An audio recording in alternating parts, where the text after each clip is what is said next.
Marvel, I went a little ahead in time by traveling. This video is purely for entertainment and does not infringe on copyrights or laws. The rights to the novel and image belong to the original author. We do not claim ownership. Don't like waiting and want to listen to this fanfic in full now? Subscribe to our Patreon, where you'll find the best fanfics. Chapter 276, Ancient Master's Attitude. The mage Mordo, who was lying on the corridor and unable to resist, had no idea why this happened. You know, this is the New York Temple of Camotage. The ubiquitous magic circuits provide great magical assistance to the mages here. The mages who guard the temple can often exert more than twice their own strength under the blessing of the temple. But now he is in such an environment and doesn't even know how he was defeated. The energy fluctuations caused by George's attack naturally triggered some alarms, and some mages rushed out at this time. Just when these wizards were about to attack George, a woman's voice came over. "Stop it." A woman in a yellow wizard robe walked out of the side hall. After stopping the wizard's actions, she turned around and said to George, "Sir, please stop too. I think Master Mordo has received the punishment he deserves." All the wizards saw the newcomer and hurriedly saluted respectfully and said, "Master Ancient One." Master Mordo, who was knocked to the ground by George, also stood up and pointed at George, then shouted at Master Ancient One, "Master Ancient One, Master Mordo, don't say anything. Sir George just gave you a small punishment for your offense. You should go back and reflect on yourself." Master Ancient One said, without giving Master Mordo a chance to speak. With a wave of his hand, a portal suddenly appeared, and then Master Mordo was teleported to an unknown place by Ancient One.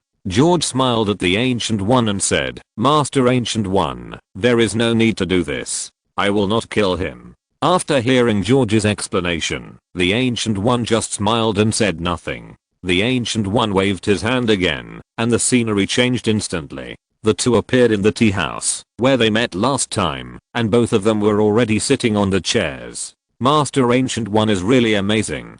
George smiled and said.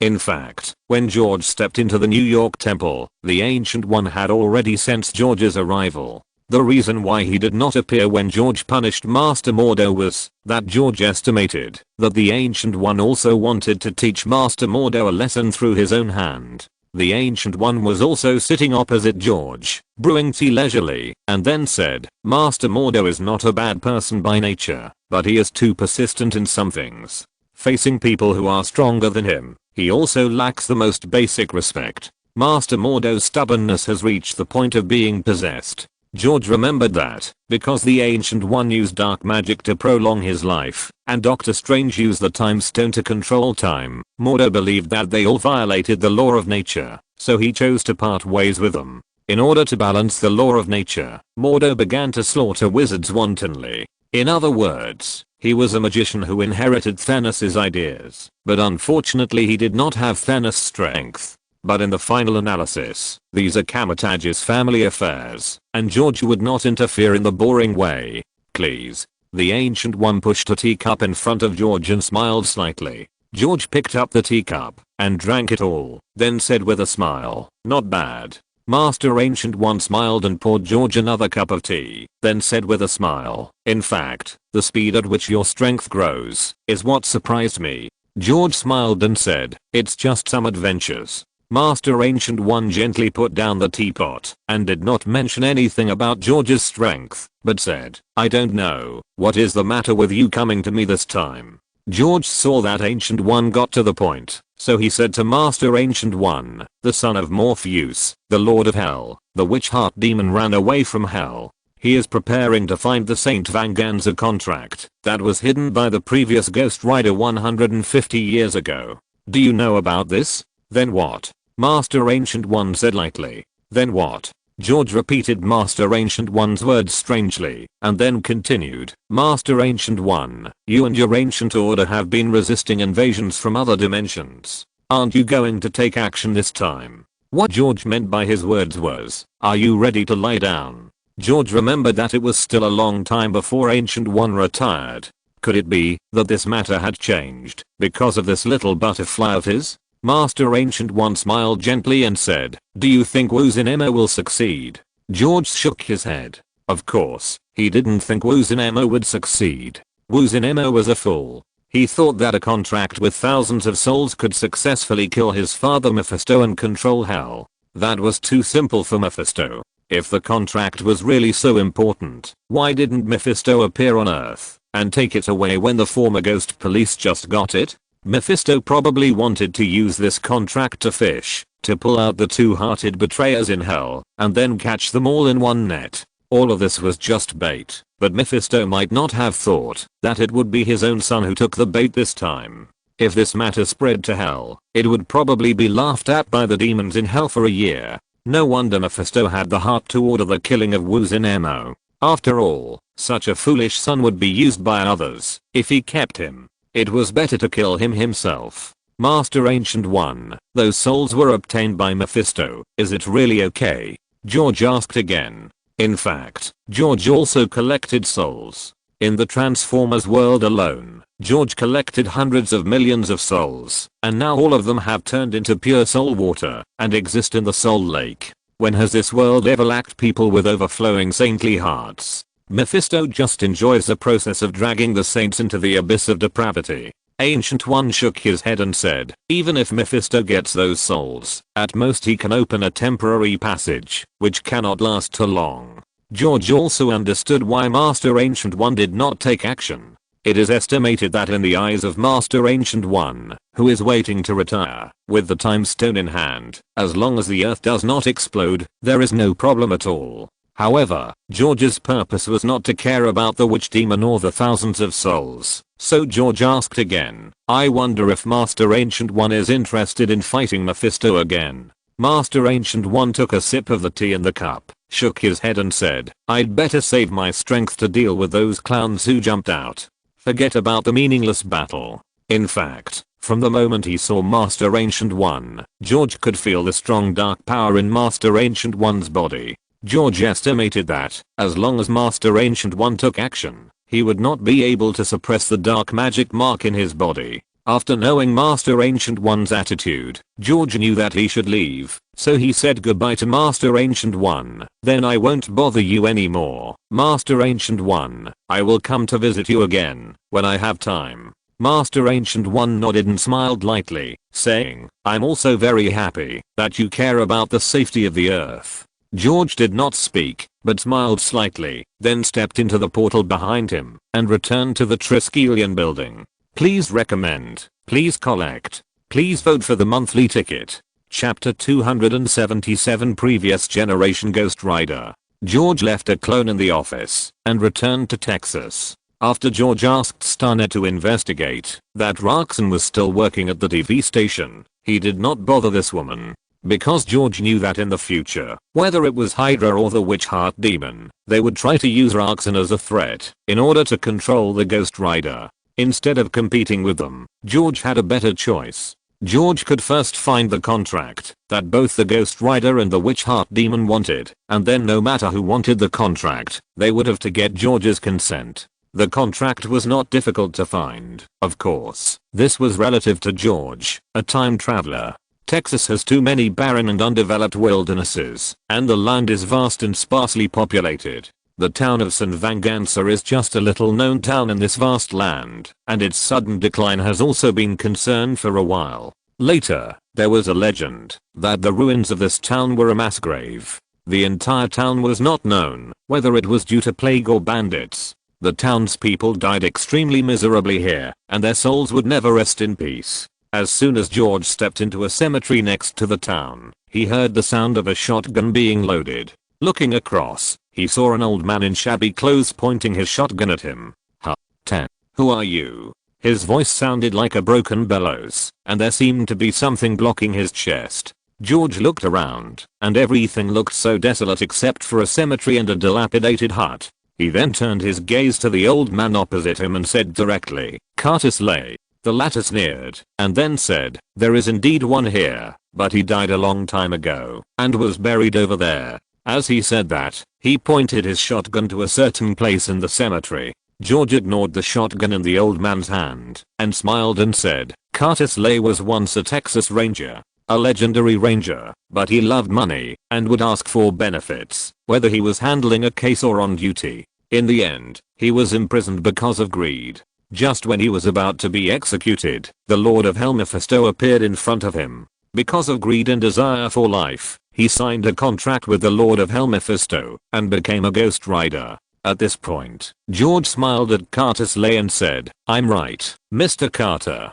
Carter Slay's face became solemn when he heard this, and he asked in a deep voice, "Who are you?" George did not answer Carter Slay's question but continued. From then on, Carter Slay transformed into a Death Knight every night and collected evil souls for Mephisto. Until one day, Carter Slay followed Mephisto's orders and went to a village called St. Vanganza to collect the souls of a group of greedy people who schemed against each other. But when he got there, Carter Slay suddenly discovered that they were also poor people who were schemed by Mephisto. So Carter Slay suddenly came to his senses, took the St. Vanganza contract and left, and disappeared without a trace. With the help of some special powers, even Mephisto couldn't find him. After saying that, George said to the old Gravekeeper with a surprised expression, "I'm right, Carter Slay, the previous Death Knight."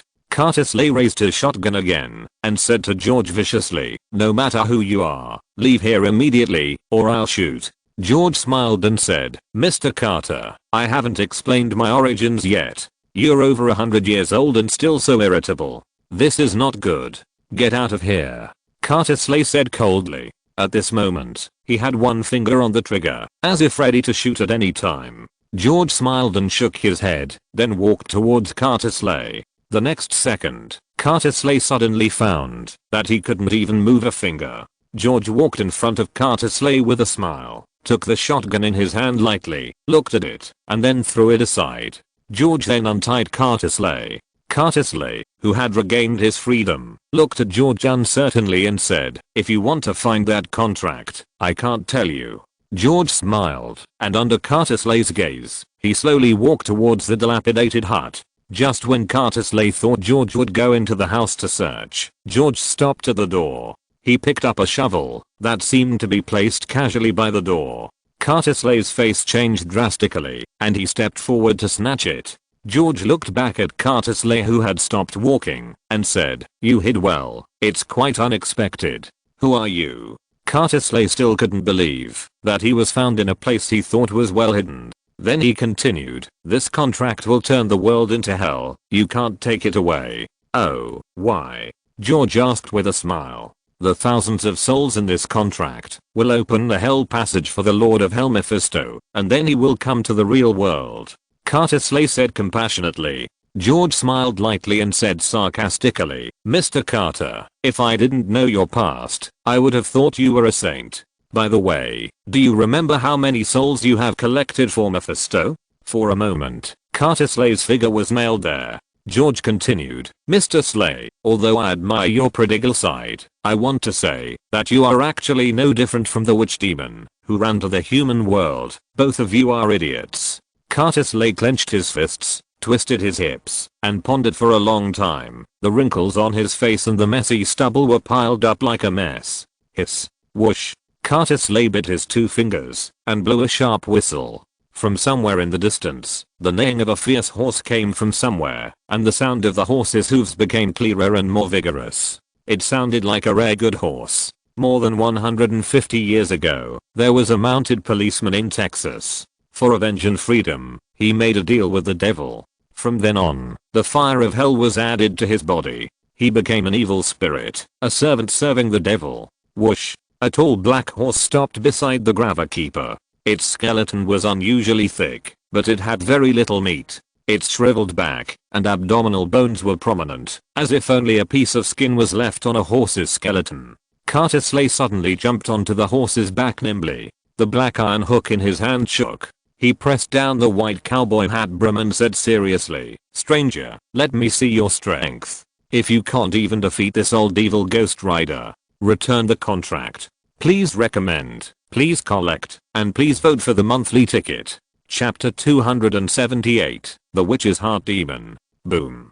Fierce flames exploded from the depths of Carter Slay's pupils, and the bright yellow flames instantly enveloped the old man's head. His body and the mount under his crotch seemed to be soaked in fuel and were instantly enveloped in flames.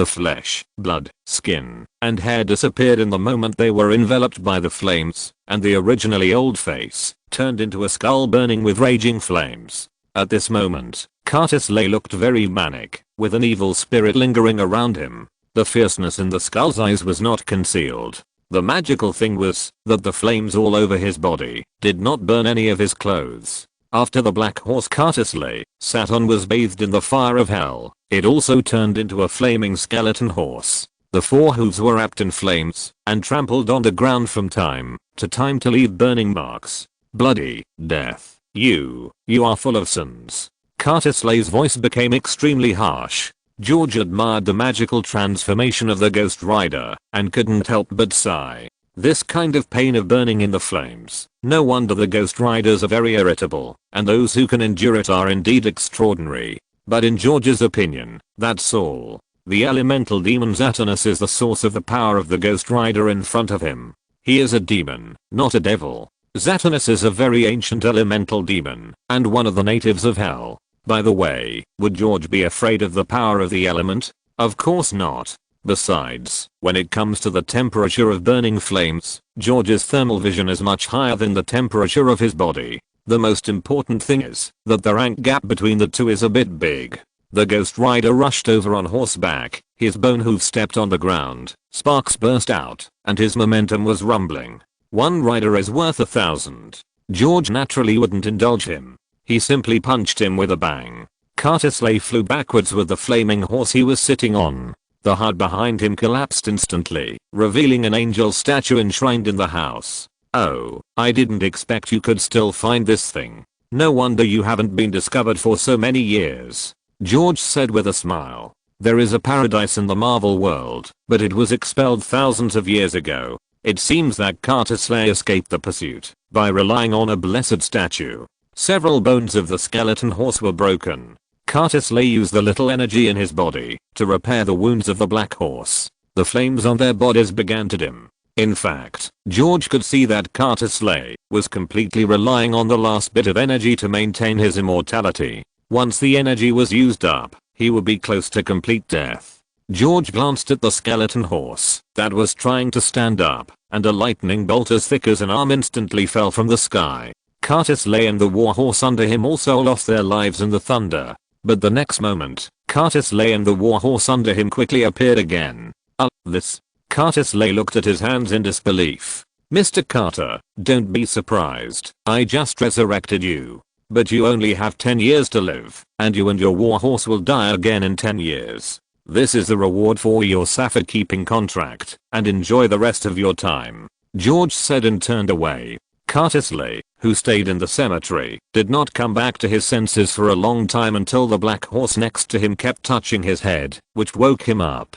Curtis Lay patted the black horse's head and murmured, "Old man, we can finally feel this land again." George, who came to the church in the town of St. Vanganza, couldn't help but smile. Just now, he just killed Curtis Lay and resurrected him again. As for the 10-year lifespan, it was because George placed a ban in their souls, and it would explode and reap their lives in 10 years. George took out the hidden contract scroll and waited for the fish to be hooked. At a certain Hydra base where Johnny Blaze was imprisoned, the Hydra agents here did not know that death was about to come. Johnny Blaze, who was immersed in self-denial, did not care about the movements of the outside world at all. Whether he was caught or taken away, he just cooperated mechanically. Maybe in his heart, he still hoped that the other party could really trap him. Only when the Hydra interrogating him said the name Roxanne, did Johnny Blaze raise his head again. The Hydra interrogating him thought his threat worked and started to shout even louder. But he probably didn't expect that death would come at this moment. Johnny Blaze, who was originally bound, was seen roaring with flames all over his body, and the skull wrapped in flames was extremely terrifying. When the Hydras from other branches found it, the Hydra base had already turned into a ruin. Texas, St. Vanganza town. George, who was sitting in front of the church in St. Vanganza town, didn't expect that the first people to find him would be Wu Zinmo and his two men. It turned out that when Wu Zinmo found the cemetery where Curtis Lay was, it was already empty. Just when he wanted to chase him, he felt a familiar breath not far away. Following the breath, he saw a young man holding the Sanvanganza contract he was looking for. "Human, give me the scroll in your hand, and I will grant you power in the future," Wuzunemo said excitedly. George looked at Wuzunemo, who looked like a fool, and couldn't understand how he could survive in the environment of hell.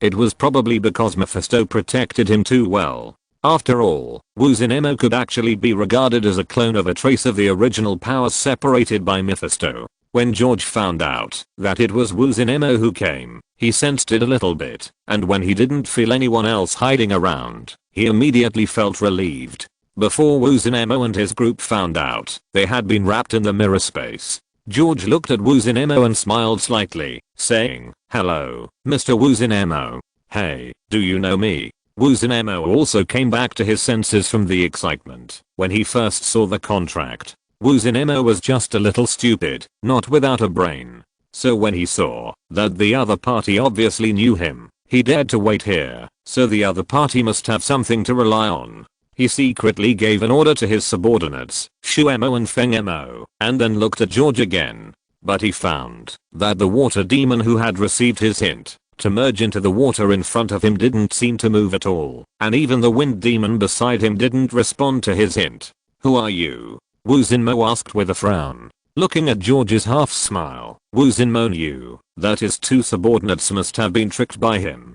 Wuzunemo glanced at the two subordinates on the left and right who were dumbfounded, cursed them in his heart, and then said to George in a deep voice, "I didn't expect that there is such a strong man as you on Earth. Please recommend, please collect, please vote for the monthly ticket." Chapter 279 Mephisto. In the mirror space, George stood opposite Wuzunemo with the Saint Vanganza contract in his hand. He couldn't help but smile when he heard Wuzunemo's words. This guy was protected too well by Mephisto. He didn't even tell his son some secrets on the Earth. Now in the mirror space, George didn't plan to dawdle. George thought he was not a villain, and he didn't have the problems that villains had. It's not too late to talk about such things after Wuzunemo died. Stupid, there are too many strong people you haven't seen, so you'd better die obediently. After George finished speaking, a set of red and black super armor appeared on his body in an instant. This armor was built according to the shape of a pesticide game in his previous life, and he rarely had the opportunity to use it. However, it was just needed when facing Wuzunemo. Because Wuzunemo's ability to corrode everything, George didn't want to experience it with his body. In addition, what else can Wuzunemo show? "Kill me, I'll see how you kill me." After Wuzunemo finished speaking, his human-shaped hands turned into terrifying demon claws, roaring and grabbing George. Bang! Wuzunemo suddenly flew back, and his two men fell to the ground together. It turned out that George took out the Fang Shan Huaji at the moment when Wuzunemo attacked, and then slapped him away. Wuzunemo also realized that something was wrong at this moment. Not only did he feel that something was wrong, but the trace of hell in his soul was also reminding him. Puff! Hearing the noise, George looked over and saw Wuzunemo on the ground roaring in a low voice, and a pair of flesh wings stretched out from his back in an instant. Then, George saw an ugly-faced hunchback guy with flesh wings on his back flying in front of him. The expression on Wuzunemo's ugly face was even more ferocious at this moment. Wuzunemo, who was beaten away by a blow just now, was extremely angry and aggrieved. He swore that if he had 10,000 ways to torture and kill the human who seemed to be teasing him in hell. Unfortunately, he seemed to have forgotten that he, like his father Morpheus, would be suppressed once he descended to Earth. At this moment, George was only afraid of the corrosive power of the laws of hell in his body. But now, bang, bang, bang. Even if the body of a demon is very strong, it can't stand being hit like a fly. At this moment, the witch heart demon was in a very bad state, with scars all over his body, and even a few cuts on his wings. The witch heart demon, who was a little dizzy now, just wanted to get rid of this state immediately, so he didn't realize that the scene around him had changed. Bang! The witch heart demon fell straight to the ground. When he reacted, he looked at the unfamiliar environment around him and asked, "Where is this place?" At this moment, the witch heart demon didn't know that he and his two men had been taken to another space by George. The moment the witch heart demon disappeared, he was sensed by the Hell Lord Mephisto, but Mephisto didn't find any trace of his existence when he stood at the place where they originally disappeared. Just a wisp of wool here is far from enough for Mephisto to see through the mirror space. After searching in vain, Mephisto had no way to explain the feeling of loss in his heart. However, due to limited power, he could not find out why the breath of the witch demon suddenly disappeared. He could only look for his knight again, and after obtaining the contract, he would open a passage to the world, and then he could show more power. On George's side, George, wearing a mecha battlesuit, with his hands behind his back, looked down at the witch demon, who was pulled in by him. "Welcome to my world." The witch demon looked up and said, "If you go against hell, hell will not let you go." George sneered, then closed his eyes, and his figure gradually disappeared from the spot. The thick chaotic energy that was originally hanging high in the sky began to slowly operate. The witch demon who fell to the ground also gradually floated up, and the witch demon screamed. He immediately felt something was wrong and shouted, "What are you going to do? No, let me go, let me go." Wu Xinmo could feel that his power and origin were fading away bit by bit, as if being devoured by something. "Ah. No, let me go. I give up. I'm willing to surrender." Wu Xinmo screamed loudly. The origin visible to the naked eye was constantly extracted from Wu Xinmo's body by the chaotic energy, and Wu Xinmo almost screamed miserably. Floating in the sky, Wu Xinmo's eyes widened and shouted, "Father, save me." At this moment, Wu Xinmo couldn't understand that this person not only wanted to kill him, but also wanted to devour him, so as to plunder the hell origin in his body. In fact, if it were in the real world, Wu Xinmo would not worry about death at all. Even if he was killed by someone, he would be resurrected again in the hell origin. This was also one of the reasons why he was so unscrupulous on Earth, but now it was different. Once the source of hell in his body is extracted, he will be completely dead, and it is impossible for him to be resurrected. George, who was urging the chaotic energy with all his strength and devouring it recklessly, heard the cry of the witch heart demon and raised his eyebrows. Boom. A thick black gas instantly emerged from the body of the witch heart demon, and then instantly formed an energy projection outside the body of the witch heart demon.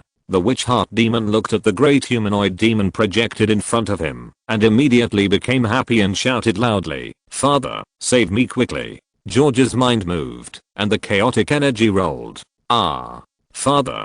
The witch heart demon let out a final scream, and was wrapped by the chaotic energy in the shrill scream. The chaotic energy was like a millstone, completely devouring the witch heart demon. This is not over yet. After devouring the flesh and blood of the witch heart demon, the chaotic energy directly appeared next to the Hell Lord Mephisto, and followed the same method, trying to devour the projection of Mephisto as well. Even if it was a projection, George didn't want to let it go. Besides, even a mosquito leg is still meat. George didn't want to let it go. Mephisto could also feel that he was about to face his opponent. He took a deep breath and looked around without any expression on his face. "I remember your energy breath. Cowards who dare not appear in front of me, wait, I will find you soon." After that, there was a bang. Mephisto did not hesitate to directly self-destruct the consciousness hidden in the body of Wu Xinmo, and directly cut off the connection between Hell and Heir. Even so, George used chaotic energy to sweep this area for a long time,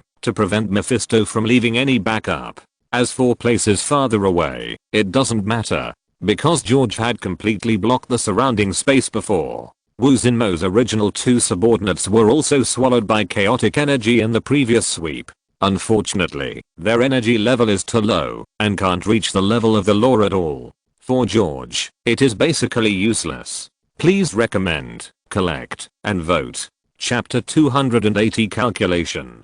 In the chaotic space, George carefully experienced the trace of hell origin extracted from the body of Wu Xinmo. From the feedback of the chaotic space, George could know that he now had two choices. One was to cultivate a hell space by himself, just like the two women practicing latitude magic, to open up a new hell space. The other was to continue plundering, snatching more hell origins, or even directly devouring that hell space. Both methods have their pros and cons, but since he has already established a connection with this hell, he can boldly try it. Now that George has mastered a trace of hell origin, he has a way to deal with Mephisto's hell law. The reason is very simple, because the hell law mastered by Mephisto is not worse than any law mastered by George. The battle that could only use the power of the law mastered by himself to resist damage has also undergone tremendous changes after George mastered such a trace of Hell origin. For example, if Hell is regarded as a company, the original Mephisto is the major shareholder with 100% equity.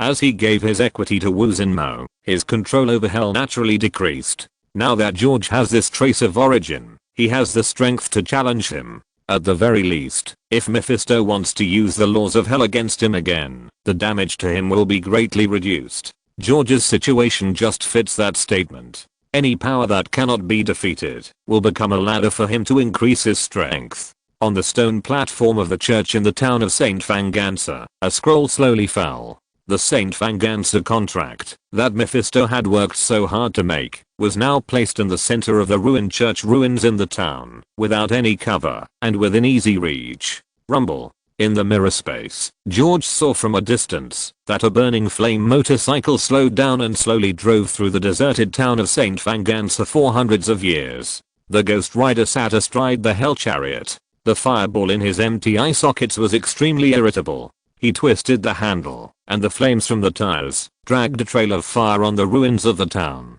After the hellfire transformed Johnny Blaze into a Ghost Rider, the insane rage and the residual will of the elemental demon Zatanus would make him lose his mind to a certain extent, leaving only some simple behavioral consciousness and the instinct of the spirit of revenge to punish evil. The Ghost Rider turned over and got out of the car, stepping on the gravel slope with his boots that were emitting flames from time to time, and walked into the ruins of the church that had completely lost its roof. Opposite the gate, the place where the statue was originally displayed was left with only a bare base, and a thin dark yellow contract was placed on it without any cover. The flames on the skull gradually subsided, and Johnny Blaze's young and handsome face reappeared. He held the base of the statue and gasped for breath. Obviously, he was not used to the transformation. After recovering a little, Johnny Blaze gently picked up the contract, turned around and looked around, and then showed an unbelievable look. He was stunned for a moment, and murmured strangely, "Is it just like that?"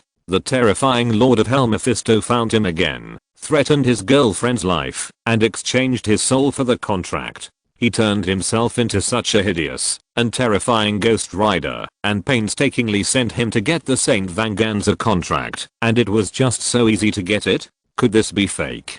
Could it be that this devil has some other conspiracy? Johnny Blaze took the contract scroll and looked at it repeatedly, and then he pulled the bottom of the scroll and slowly spread it out. The complex patterns and obscure ancient handwriting on it were very similar to the contract he signed that night in his memory. Just as Johnny Blaze completely spread out the contract, gusts of cold wind suddenly hit. Under the pale moonlight, countless black arrows from every corner of the town of Saint Fangansa. Mephisto stood silently behind Johnny, and at this moment, his face was as gloomy as dead water. "It was delivered to me without any obstacles." The extremely evil and cunning Lord of Hell naturally smelt that he was being plotted. He looked at the Saint Fangansa contract in Johnny's hand, but did not directly ask for the scroll. He glanced at the desolate surroundings, but did not find anything unusual. However, he also knew that this was just a projection clone, without much power. But he was not worried. When he opened the Hell Passage and his real body descended on this world, all his calculations would naturally fail. At that time, he would naturally know who took away the trace of the origin of Hell. Moreover, this time his son, the son of the Lord of Hell, the Witch Heart Demon, was killed here. If he was unbridled, the woman of the ascetic society would have no reason to stop him. In a far distance, he felt a group of mortals rushing in this direction. But he knew that was not the target he was looking for this time. At this time, Mephisto was no longer eager to take back the contract, but revisited the old place and looked around with nostalgia. "Do you know the origin of this contract?" This sentence seemed to be addressed to Johnny Blaze, but it also seemed to be addressed to the people in the dark. So without waiting for Johnny Blaze to answer, he continued to speak on his own. "Once there was a traveler who came to the town of Saint Fangansa. Everyone in the village believed in God devoutly. Seeing that the town was poor and dilapidated and the villagers were starving, the traveler generously gave them a deal, exchanging his soul for countless wealth. When the first man who signed the contract dug out a piece of gold from under an old tree in his home, all the villagers rushed to find the traveler and signed their names. Mephisto seemed to be recalling something, and then after a brief pause, he continued, then they discovered that a large amount of gold could be dug out in every corner and every inch of land in the entire town of St. Vangster. Hehe, guess what they did? Still without waiting for Johnny Blaze to answer, Mephisto continued, human nature is greedy and evil. Even if there is wealth everywhere, they still want to kill each other and want to possess all the gold alone. That's why the taste of the souls of this group of fallen believers fascinates me so much. Johnny Blaze looked at the contract again, and each name on it had a completely different meaning. When he looked at it again, Mephisto, the Lord of Hell, walked up to Johnny Blaze with his cane, looked at the St. Vanganza contract in his hand, and said playfully, there are always self-righteous guys who want to set up traps for the great Mephisto. Haha, all conspiracies and tricks are just jokes in front of absolute strength.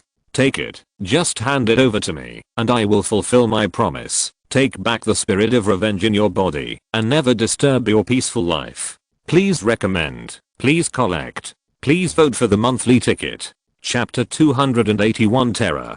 Johnny Blaze looked at the dry hand that Mephisto stretched out to him, and did not immediately return the contract to him. He looked at the cunning devil, and took a step back and said, I don't care who is scheming against you. It has nothing to do with me. I only ask you to leave me and live your life. Mephisto spun the cane in his hand gracefully like a nobleman, and then said, of course. After I take back the hellfire, everything will be restored to its original state. At this time, several cars drove towards this side in the distance. Johnny Blaze thought of being locked up in the underground base this morning. He thought that the other party had come to find him. At this moment, he realized that as an ordinary person, he had no ability to resist, and at this moment he did not want to give up this ability. So, he immediately stopped Mephisto from taking back the hellfire, threw the contract in his hand to Mephisto, and said, no, I will continue to bear the pain brought by the curse. Remember your own promise, and don't mess with me again. After saying that, before Mephisto responded, he ran to his motorcycle. After completing the transformation in an instant, he drove in another direction with a group of chasing cars. Although Ghost Rider is called an evil spirit, in addition to the power of the devil, they actually have the power from heaven hidden in their bodies. So as long as Ghost Rider's heart is strong enough and his will is firm enough, after awakening the power of the angel through his own inner justice, he can reject the devil's request to a certain extent. Of course, the premise of all this is that the act of rejection must not be written in the contract. The person who was chasing in the distance was a member of S.H.I.E.L.D. Under the tampering of Hydra in the morning, it has become Johnny Blaze who took the initiative to escape.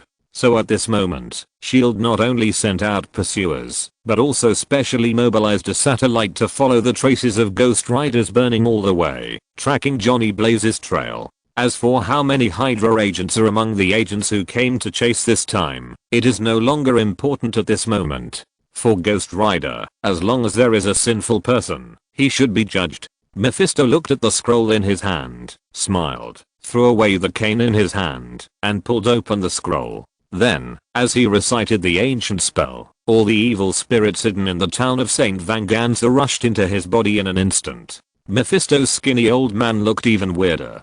His body began to turn red, as if it was filled with countless magma. His body gradually stretched and grew, and cracks appeared in the surrounding space. Endless black and red flames poured in from the unknown void. At this moment, those who were chasing the Ghost Rider also saw this terrifying scene in the rearview mirror. After all, in the dark night, a huge human figure with flames like a torch is still very conspicuous. Naturally, this scene was also captured by the S.H.I.E.L.D. satellite that happened to be monitoring this area. Mephisto's transformation continued.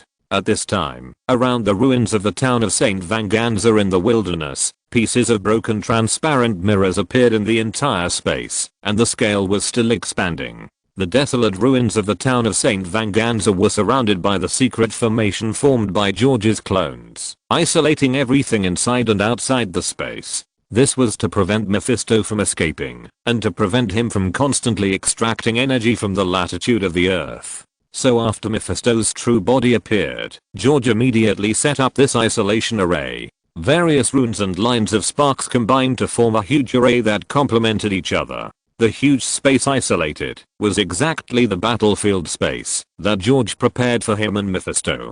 George's clones also sat down directly after arranging the array. They needed to maintain the stability of the entire space to prevent the array points under their feet from being destroyed. At this moment, George also summoned Bucky and asked him to take people to guard around and never doubt the foreigner's suicidal intentions. George dared to guarantee that if the battle was delayed for too long, there would be people who didn't know how to live or die. The black salted egg, who was observing all this through satellites, was also very confused at this moment and didn't understand what was going on. With the appearance of the glass-like fragments just now, the huge human figure burning with flames also disappeared on the satellite screen. It may be that society is developing too fast. After the aliens, now even the legendary Ghost Rider has appeared in front of him. And the huge figure that flashed by in the surveillance just now does not look like a stable existence. However, all of them who suddenly appeared in the black clothes were discovered by Nick Fury. At this moment, he was thinking about how to mobilize more people to investigate what happened. In the array space, Mephisto looked at the familiar array, and a sarcastic smile appeared on his lips. The mages of the ascetic order, it is you. Come out. The hoarse and extremely harsh voice echoed in this space. He, who descended in his true body, did not care about the surrounding array at all. At this moment, Mephisto also looked at an open space not far away. Then the space shattered like glass, and George walked out slowly from it. Hey, look what I found. A young god. Mephisto looked at George, who came out of the mirror space with interest. Young god, who gave you the courage to unite with the mages of the ascetic order to calculate the greatest monarch of hell. Just relying on this array? Mephisto roared with anger. I will devour you and then take back the origin of hell that belongs to me. The battles between dimensional demons are often very long, and each of them has the power of a whole dimensional space behind them. Even if George used various magic arrays to isolate Mephisto from continuing to extract the power of the hell dimension. If you want to completely defeat the devil Mephisto who has stepped into the real world of the earth, it will take a certain amount of time to exhaust his power. Great monarch, I'm afraid you will be as useless as your son. George sneered at Mephisto's greedy eyes. On the ruins of the church in the town of St. Fangansa, Mephisto no longer looks like a human old man. On his nearly 100-meter tall body, his skin is blood red and his muscles are knotted. He has two horns on his head. There is a thin film of flesh and blood between the bone wings behind him. A long tail like a bone whip swings casually behind him, and the scene of burning hell is reflected in his fluorescent yellow vertical pupils. Mephisto is wearing a battle skirt around his crotch at this moment, and a red and black cloak with a high stand-up collar is hung on his shoulders. With his sharp teeth wide open, he laughed crazily. TSK TSK TSK, young new god, didn't the wizards of the ascetic order tell you that new gods, like you are our hunting targets? Mephisto never thought that one day he would become a being that could be hunted in the eyes of others, and this person was a new god. This was just like a wolf cub challenging the wolf king. It was ridiculous. Please recommend, collect, and vote. Chapter 282 vs Mephisto. A light laugh sounded, not loud, but it reached Mephisto's ears. If you were still in hell, I would not dare to challenge you. But now, Mephisto, die. At the end of his words, George's voice became more and more indifferent. Squeak. The next moment, a mechanical mecha that was not much shorter than Mephisto's real body appeared in front of Mephisto. With a low hum, the space where Mephisto stood seemed to be trapped in a quagmire, and Mephisto stood there, as if time was slowed down. George's new move was a new ability obtained from the fire source. This move was also used by someone in Transformers. George also fired countless bullets during this short pause, but when these bullets approached that area, they seemed to be frozen and moved slowly. Mephisto would naturally not sit and wait for death. The hellfire on his body surged, and the surrounding space returned to its original state in an instant. However, those dense bullets also hit Mephisto's strong body in an instant, and strands of green blood continued to flow out of the wound. Mephisto just looked down, and then the flames on his body rose again. When the flames went out, the place where the wound was originally left had returned to its original state. Mephisto naturally couldn't passively take the beating. The hellfire concentrated in his claws, and he appeared behind George in an instant, and then grabbed George's mechanical armor. Bang! A layer of blue barrier blocked Mephisto's claws. Not only that, it was still absorbing the hellfire. George threw out his double swords, and swept back instantly. Mephisto suddenly teleported away. Mephisto, who was far away, looked down at the hellfire in his hand and said, "Absorb. If you want to defeat me with this, it's not enough." George didn't say anything, and rushed directly to Mephisto, and the two sides fought again. However, in the constant confrontation, Mephisto also found that his huge body did not give him much advantage. Now that he no longer had the support of the Hell Dimension, his huge body could only waste his own energy. So in the next moment, in the fierce flames, Mephisto became 3 meters tall. George also recovered his body in an instant, and the armor was instantly stored in the space. Mephisto did not notice the smile on George's lips. Although wearing a mecha can make up for his height advantage, it cannot bring out his full strength. After Mephisto's body shape changed, he felt that he had more energy, and his whole body began to be wrapped in hellfire, and then rushed towards George. George was naturally not afraid of a head-on competition. The two of them exchanged fists in an instant. Bang! The two retreated several steps. Mephisto's bloody mouth was grinning to his ears, and strands of fishy green saliva were involved. He laughed hysterically. "Yes, your body is really good. When I devour your soul, the great king of hell Mephisto will be able to return to the human world," Mephisto said, and turned the hellfire into a long whip, and the long tail behind him also swept towards George. George ignored the hellfire and the long tail that rolled up, and his eyes shot out hot rays. The high temperature rays tore apart the muscles on Mephisto's body, even revealing the blue bones, and the hellfire and the slender tail also tightly wrapped George. At this moment, the two seemed to have won or lost. Bang, bang, bang, bang. George grabbed Mephisto's long tail with his backhand, and began to beat it repeatedly on the ground with both hands. "I'll let you be arrogant, I'll let you grow bigger, I'll let you swallow me, I'll let you descend." No wonder Hulk likes to use this trick. It's really comfortable to hit people. At this moment, no matter how Mephisto struggled, George didn't let go. George looked at the broken tail in his hand speechlessly. He really didn't expect Mephisto to cut off his tail and escape, looking for death.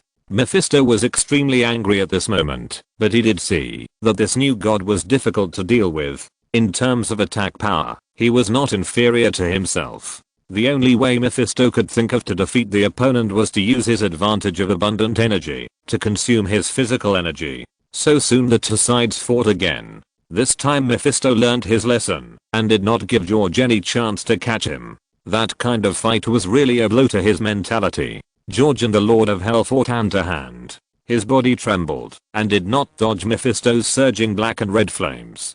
And at the moment when Mephisto's fist hit his body, he slowly devoured the flames. The Lord of the Hell Dimension and the Lord of the Energy Dimension, like Dormammu, strictly speaking, do not have pure entities, or they have abandoned their originally weak bodies in order to become such a powerful existence. So Mephisto's eyes were greedy when he saw George just now. So no matter how much physical damage George caused to Mephisto, he could quickly use the energy in his body to repair it. However, this kind of repair, without the replenishment of the Hell Dimension, consumes his own essence. To use an analogy, it is like two companies fighting. Without being able to use the funds in the stock market, they consume their own liquidity. Once the liquidity is broken, it will also cause irreparable damage. Two nearly immortal beings, it seems that neither can do anything to the other in the short term. Mephisto, with his claws burning with the fire of purgatory, grabbed down on his head. George rushed forward, holding up the devil's hand with both arms, and his heat vision opened a big hole in Mephisto's chest and abdomen. Whether from a physical or magical level, the flesh and blood of the devil is tough enough, but George's heat vision still caused great damage to him. A bowl-thick pillar of fire spewed out of Mephisto's mouth, and also poured on George's chest. That's it. In an instant, a smell of barbecue came out of George's chest. Energy absorption also takes time. Besides, George is only passively absorbing energy now. He is worried that once he starts to actively devour the power, Mephisto will be scared again. For an old antique like him who has lived for who knows how many years, no one knows what kind of backup he will have until the last moment. But George knew that, if they left their own dimension, the power of the Lord Demon would gradually weaken. So they curled up in their own dimension almost forever. There were very few dimension lords like Mephisto who were full of desire for souls and often projected. Although George didn't know how much energy Mephisto had, he couldn't hold on for too long if he vented the hellfire like him. Moreover, since the two of them started fighting, George had been absorbing Mephisto's energy. George's eyes gradually showed greed when he looked at Mephisto. Please recommend. Please collect. Please vote for the monthly ticket. Chapter 283 Battle. Just as George had expected, the balance of victory began to pour towards George. Mephisto, who discovered the clue, began to fight hard. Mephisto blasted 2 huge fireballs at the barrier in succession. After the huge barrier absorbed the energy, it became more condensed. His somewhat angry eyes were blazing with fire, and once again gathered the energy of hell. 10 minutes ago, several cars drove towards the town of St. Venganza, but they were warned not to approach at 500 meters. Shield naturally would not do it obediently, and the battle between the two sides started instantly. However, compared with the evenly matched forces in the space, the battle outside the space was one-sided. Soon the battle subsided, and after Bucky counted, 52 SHIELD agents were all captured. Yes, that's right, just captured. Then Coulson, who had the most infectious smile, and another male agent were sent by Nick Fury to negotiate. Just as they stood in front of Bucky, they clearly saw that the space behind Bucky suddenly became like a broken mirror. It was just that there were golden threads in the void, maintaining the integrity of the mirror, and the next moment it quickly returned to its original state. What is that? Coulson asked Bucky, who was fully armed, with a puzzled look on his face. Sir, that's not something you should know. An electronic voice came from Bucky's mask. Sorry, we don't mean to offend. Maybe my colleague didn't introduce it clearly before. Coulson gestured to the SHIELD agents lying on the ground over there, and then smiled and said, "We are the Strategic Defense Attack and Logistics Support Agency of the International Security Council, which is responsible for establishing a secret organization to prevent major threats." Seeing that the other party ignored them at all, Coulson continued, "Okay, everyone. Everyone doesn't want to make a big deal, right? Since you didn't hurt my colleagues, it means that everyone has room for negotiation, right? Leave. If you want to know anything, go ask Ghost Rider. Maybe he will tell you something." A mechanical voice came again, and Bucky waved and returned the prisoner to Coulson. SHIELD naturally would not retreat like this, and the two sides began to confront each other again. The agent who had been with Coulson just now quietly retreated. Everything outside the space would naturally not be taken seriously by the two sides in the fierce battle. The two men were in a stalemate for a while, and George could see that the guy on the other side was losing strength. Every bit of strength he used would be slowly absorbed by the formation that surrounded the two. George would not waste these flames with Mephisto's original energy. After the two collided, they separated again. At this moment, Mephisto had already felt the continuous loss of energy in his body, and he could clearly feel that the new god on the other side was absorbing his essence in each collision. Up to now, Mephisto no longer expected to devour the new god on the other side. Whether it was in terms of physique, energy, or the use of various magic, the opponent was not inferior to him. If he continued to fight, he would definitely fail, and Mephisto could already feel this. Mephisto became more and more angry, but the opponent's desperate fighting style of exchanging injuries for injuries made the Hell Demon extremely distressed and resentful. This process of fighting with the devil in the flames of hell also made George extremely excited. So far, only Mephisto has allowed George to experience this kind of hearty battle. Today, he will consume Mephisto to death here, until his energy is exhausted, and finally his will and soul are devoured by himself. Mephisto cannot defeat the other party, and he is not allowed to leave the other party. Compromise is the only way Mephisto can think of. Mephisto teleported back a distance, looked at George, and then said breathlessly, "Maybe we can talk. Little guy, join me. I can swear to the origin of hell, you and I will rule hell together. The two of us joining forces is the best choice and the wisest choice." George looked at Mephisto, who was trying to compromise with him, and said expressionlessly, "If you are willing to give up hell, maybe I will consider letting you go. Mephisto must die." This was determined in George's heart when he set up this game. In fact, he had no opinion of Mephisto, nor did he have any personal hatred for those who signed a contract with the devil. George could not even raise a little sympathy. After all, in the eyes of many people, capitalists are no less than the devil. In terms of the spirit of the contract, George believes that it needs to be fulfilled seriously. Mephisto said with a gloomy face, "So, there is no room for negotiation?" George sighed. "It's a pity, I really want to, but now it seems that there is only one ending. The origin of hell is very important to me." Mephisto's anger reached the critical point. "Do you really think that I can't do anything to you?" This time, George took the initiative and appeared behind Mephisto in a flash. "I swallowed your son. This time, I swallowed you, and your son are reunited." Mephisto roared, and George and Mephisto almost turned into after images, accompanied by the constant collision between the two people's power origins. Boom. The whole space was filled with the sound of George and Mephisto fighting constantly, as well as Mephisto's roar. After Mephisto threw another punch, he suddenly found that George on the opposite side suddenly disappeared. In an instant, Mephisto felt bad. When he reacted, countless Georges had appeared in the sky. At this moment, a golden chain shot out from each of George's hands, tightly wrapping around Mephisto. "Damn thing, let me go." Mephisto roared, "I must make you regret it. I will suppress you under the volcano of hell." But something terrifying happened to Mephisto immediately, because there was a huge suction force behind him. Mephisto could feel that the source of hell in his body was leaving him quickly. This made Mephisto really start to fear, because he knew what would happen if he lost all the sources of hell. The next moment, Mephisto's face showed a fierce expression, and then he shouted loudly, "Damn reptile, you force me to do this." Then he saw the energy in Mephisto's body constantly surging, and the next moment George understood Mephisto's idea. He wanted to escape back to hell by self-destructing, and then instantly opening the channel of the space channel. Please collect. Please recommend.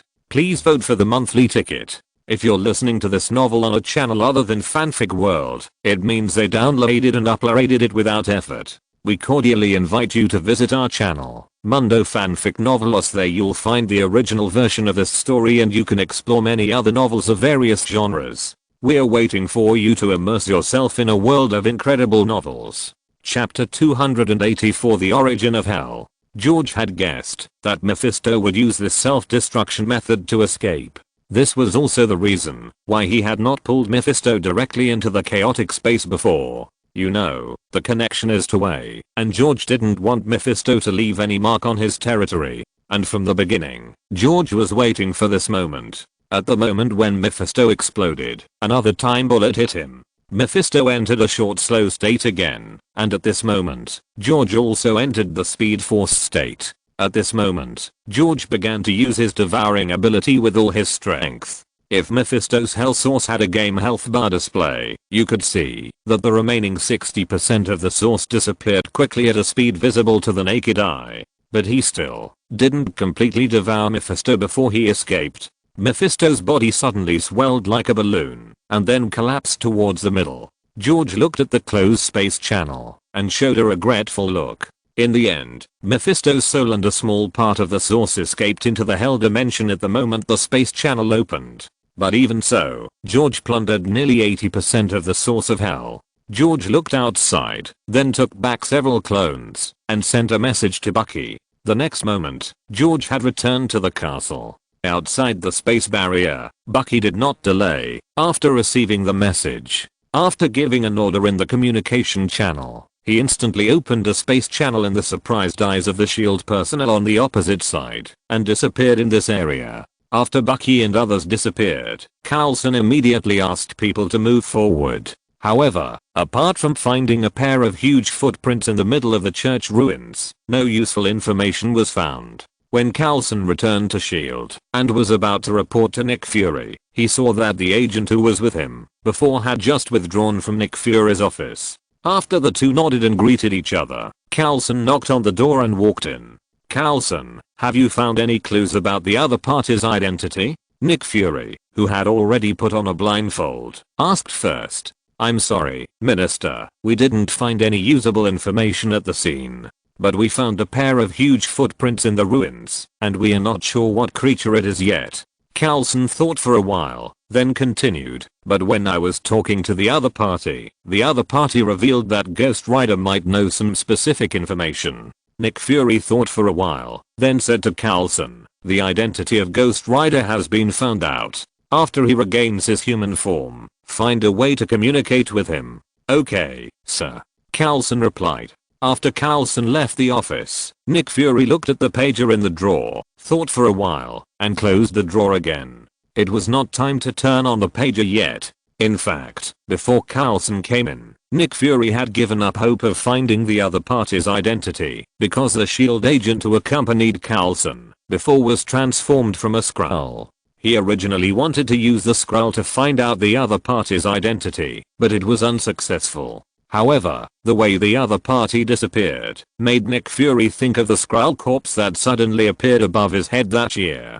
Could the two parties be the same force? Nick Fury couldn't help but frown. Now he could only see if he could get some information from the Ghost Rider. After George returned to the castle, he just said hello to the two women and then opened another space channel. George walked into Hell and occupied 80% of the origin of Hell. From a certain perspective, he could already be called the Lord of Hell, but after a careful sense, he still felt a sense of isolation from the entire Hell, like looking at flowers in the fog and the moon in the water. Alas, why bother?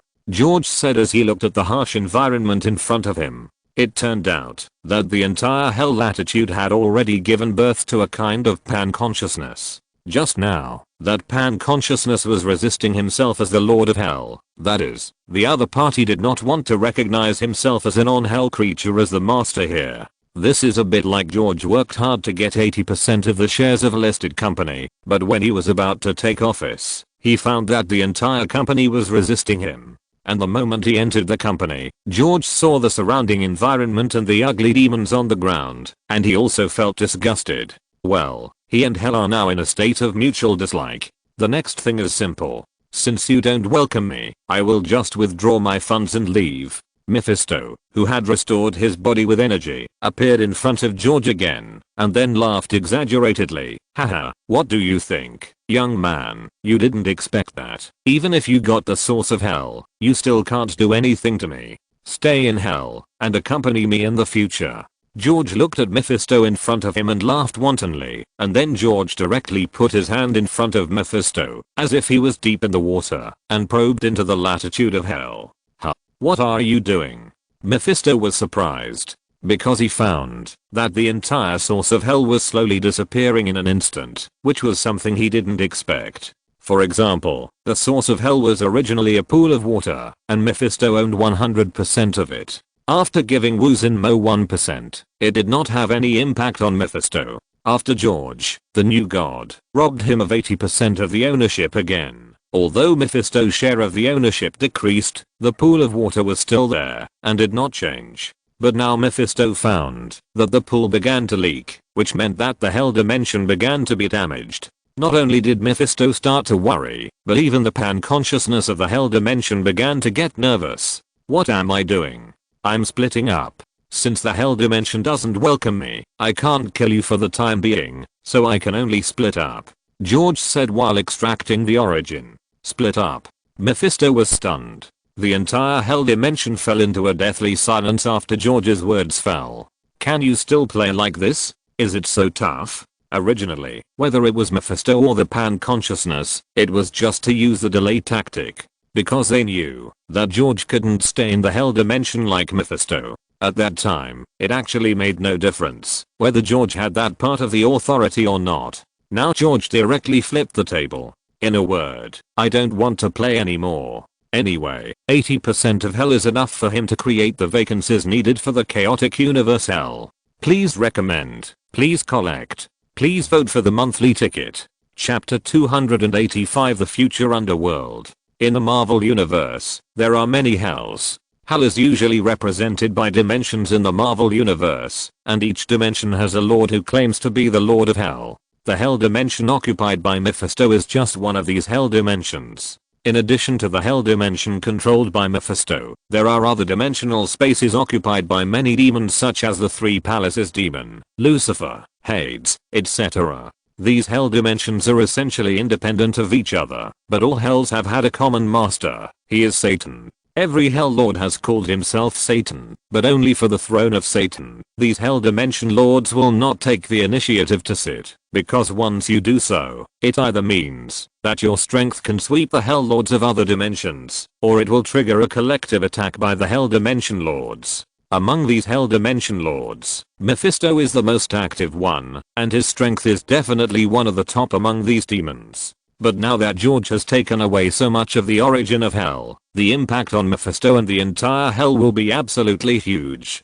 But what does this have to do with George? In fact, George has been considering whether to start a war between latitudes after his hell dimension is opened. You know, the battle between dimensions is a game without any restrictions and rules, and the winner can still completely devour the other side. Boom. At this moment, the entire dimension seemed to be furious, but it was a pity that George still held most of the power, and this incompetent anger was not taken seriously by George. You dare?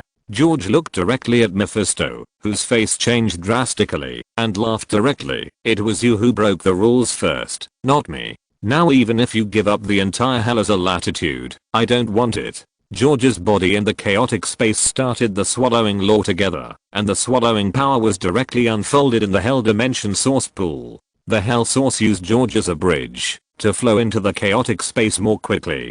Crackling, like the sound of ghosts crying and wolves howling, instantly resounded throughout the hell. George could clearly feel that the area of the hell dimension was shrinking rapidly, and some weak demons on the edge were also quickly absorbed by hell itself, in order to maintain the original size of the hell space. However, all this was in vain under George's high-powered extraction, and the entire space was still shrinking rapidly at a speed visible to the naked eye.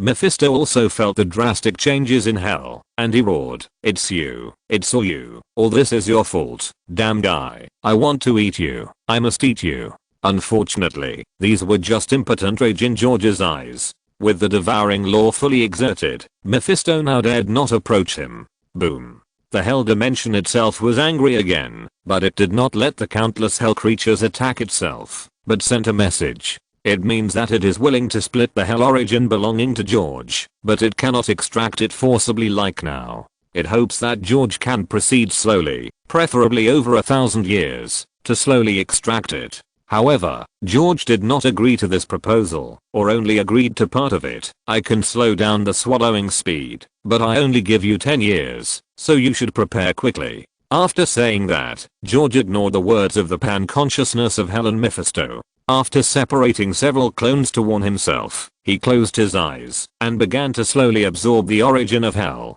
In fact, George also knew what they were thinking. If George was really allowed to extract the origin like now, it is estimated that the major changes here will soon be discovered by other masters of hell dimensions. If other demons are attracted after George leaves, it may be even more dangerous at that time. These masters of hell dimensions are not peaceful, and they are always thinking about swallowing each other, expand their own strength, and then ascend to the only throne. However, although the ultimate goal has not been achieved now, it at least leaves Mephisto with room to maneuver. In fact, when George knew that he could not completely control this hell, he had already decided to keep Mephisto alive. At least before he had the strength to sweep all the masters of hell, Mephisto was still very useful. He will become a shield for him to block other lords of hell, so that George can have time to develop secretly. In the chaotic space, under the continuous injection of the source of the hell dimension, the original soul space is expanding rapidly, and the things in the space are also evolving slowly. The city god temple where the soul reports, the ghost gate that guides the soul, the forgotten river, the yellow spring road, where there is no turning back, etc. are all the scenes that George imagined for his own underworld, but these are not able to appear in the blink of an eye. The purest source of hell will also be injected into the original soul space under George's urging. Even when the chaotic space on the other side is evolving in the soul space, the scope of space begins to expand continuously. By the way, George remembered the vengeful spirit that executed the Eye of Judgment. It is also an unstable factor to let it stay in reality, so it is better to reuse it. Then George's consciousness descended on the clone in the real world. According to the soul fluctuations of the Ghost Rider, George instantly found the Ghost Rider who was imprisoned again. When George covered his figure and appeared in a special interrogation room, it might be that Ghost Rider had just been stimulated by something and was transforming at this moment. George did not say anything nonsense and appeared directly in front of Ghost Rider, reaching out his hand into Ghost Rider's body without any hindrance. In the unbelievable eyes of everyone, a ball of light was drawn out from Johnny Blaze's body. The Ghost Rider, who was originally burning with hellfire, was interrupted from casting after George drew out the ball of light and instantly turned back to his original form. The next moment, Johnny Blaze, who had lost the spirit of vengeance, fell directly to the ground. George did not look at Johnny Blaze who had already fallen, but looked at the many SHIELD agents outside the wall and said, "Those who gaze into the abyss must also be gazed at by the abyss." Then he left the SHIELD base in an instant. After George's consciousness brought back the spirit of vengeance, it was naturally necessary to modify some of its souls, and then throw it into the underworld, where George had reserved a very suitable position for it.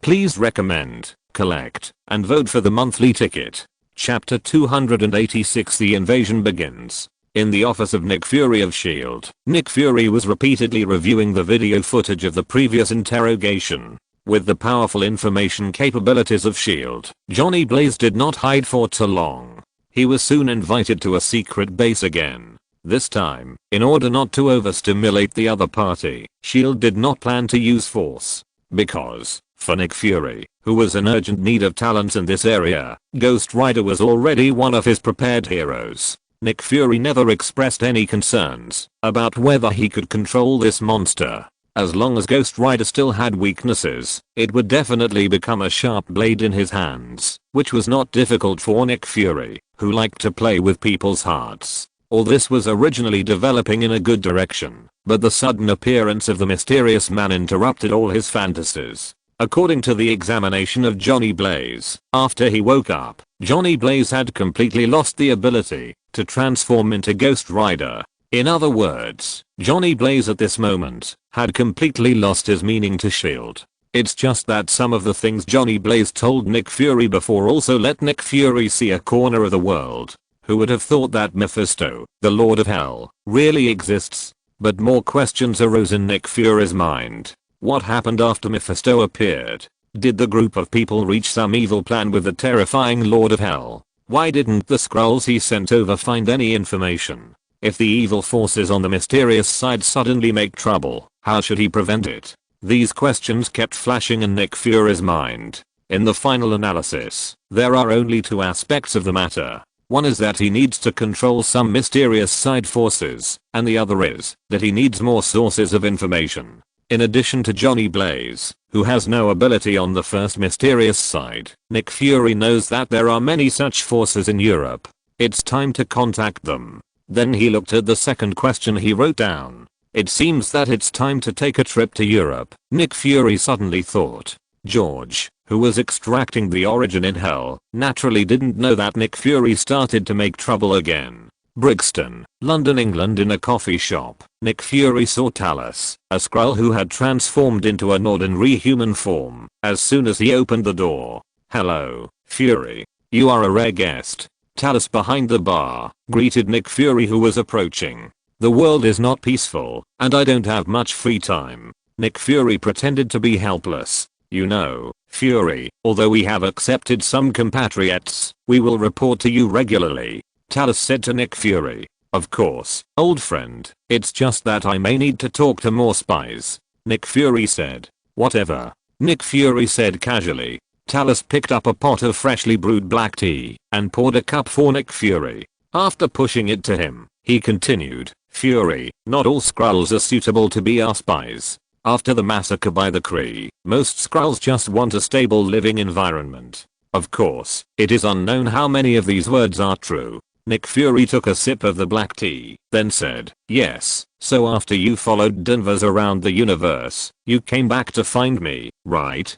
Talos looked at Nick Fury opposite him and said helplessly, "Of course, I always remember this. Remember Ferrat? Of course." Nick Fury smiled. "Let's go. I'll take you to her. Now she is responsible for the resettlement of the Skrulls." Talos said. "Thank you, Talos." Nick Fury said, after taking the last sip of black tea. "You're welcome. I still remember our promise." Talos said. "I remember it too." Nick Fury stood up and said to Talos. A few minutes later, Nick Fury and Talos walked into a shelter not far from the cafe. Unlike ordinary shelters, this shelter is full of Skrulls, wanted criminals of the Kree Empire. From this, we can see how bold Nick Fury is. He is taking the risk of going to war with the Kree Empire to accommodate the Skrulls. Of course, the Skrulls that Nick Fury knows about live here. As for whether there are other Skrulls on Earth that he doesn't know about, only Talos knows. Walking into a place similar to a small auditorium, Talos said, "Fury, wait here for a moment. I'll go call Farah." "Okay, no problem," Nick Fury said as he looked at the Skrulls who were talking privately in the small hall. Talos glanced at Nick Fury, said nothing, and then walked out the side door. After a while, a female Skrull in a suit came over with a Skrull boy, who was about the same height as her, but obviously a little different. "Farah, welcome." Nick Fury stood up and greeted her warmly. "Thank you, Fury." Farah and Nick Fury gently exchanged a friendly greeting. Then she put her arm around the boy's shoulder and said to Nick Fury, "I'll introduce someone to you. This is Grave." Grave. Nick Fury was about to step forward and greet the Skrull boy who had been keeping his head down with Skrull etiquette when the boy suddenly took a step back. Farah, seeing this, did not speak, but just gestured to Nick Fury. Nick Fury immediately understood what Farah meant, and then followed Farah to the window not far away. His parents were killed in the fight against the Kree, and he drove a ship alone to escape the clutches of the enemy. He is very smart, Fury, and he knows how to survive. Farah explained, then glanced at Grave and continued, "We can use people like him. He's still a child." Nick Fury also looked at the Skrull boy who had remained silent not far away and said, "That's from a human perspective. Talk to him, okay?" Farah said, looking into Nick Fury's eyes. Nick Fury thought for a moment, nodded to Farah, and then walked towards Grave. Farah glanced in the direction of the boy, then left the space for the two of them and withdrew. Nick Fury walked back to the opposite side of Grave, then lowered his head, and said to the Skrull boy in front of him, "Grave, it's a pity about your parents. Their death was very meaningful." The Skrull boy spoke for the first time in front of Nick Fury. "Please recommend, please collect, please vote for the monthly ticket." Chapter 287 Seed. I believe that the work here is dangerous, as you know. Nick Fury did not treat the other party as a child, but directly talked about the work. "I'm not afraid."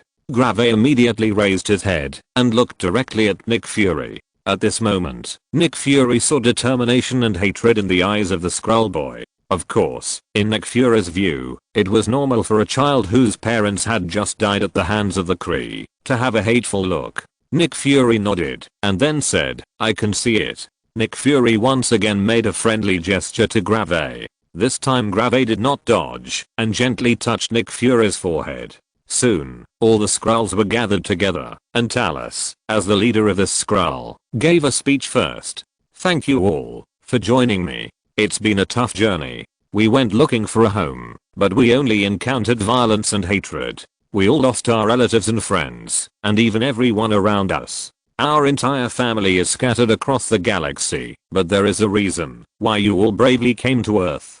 Talos paused briefly, organized his words, then pointed at Nick Fury and continued, "This man, I trust this man. I don't say this word easily."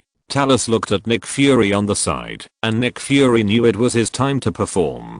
So he walked to where Talos had just stood, and first said to Talos, "Thank you, Talos." Then he said to the 20 or so Skrulls who had gathered, "My friends, ever since, let me put it another way, almost since I met Talos, I have believed that humans and Skrulls can help each other. The world is facing a serious threat, and I need your help. That is to put on a new face, and keep it up. This is my promise. While you protect my home, Carol Danvers and I will help you find a new home."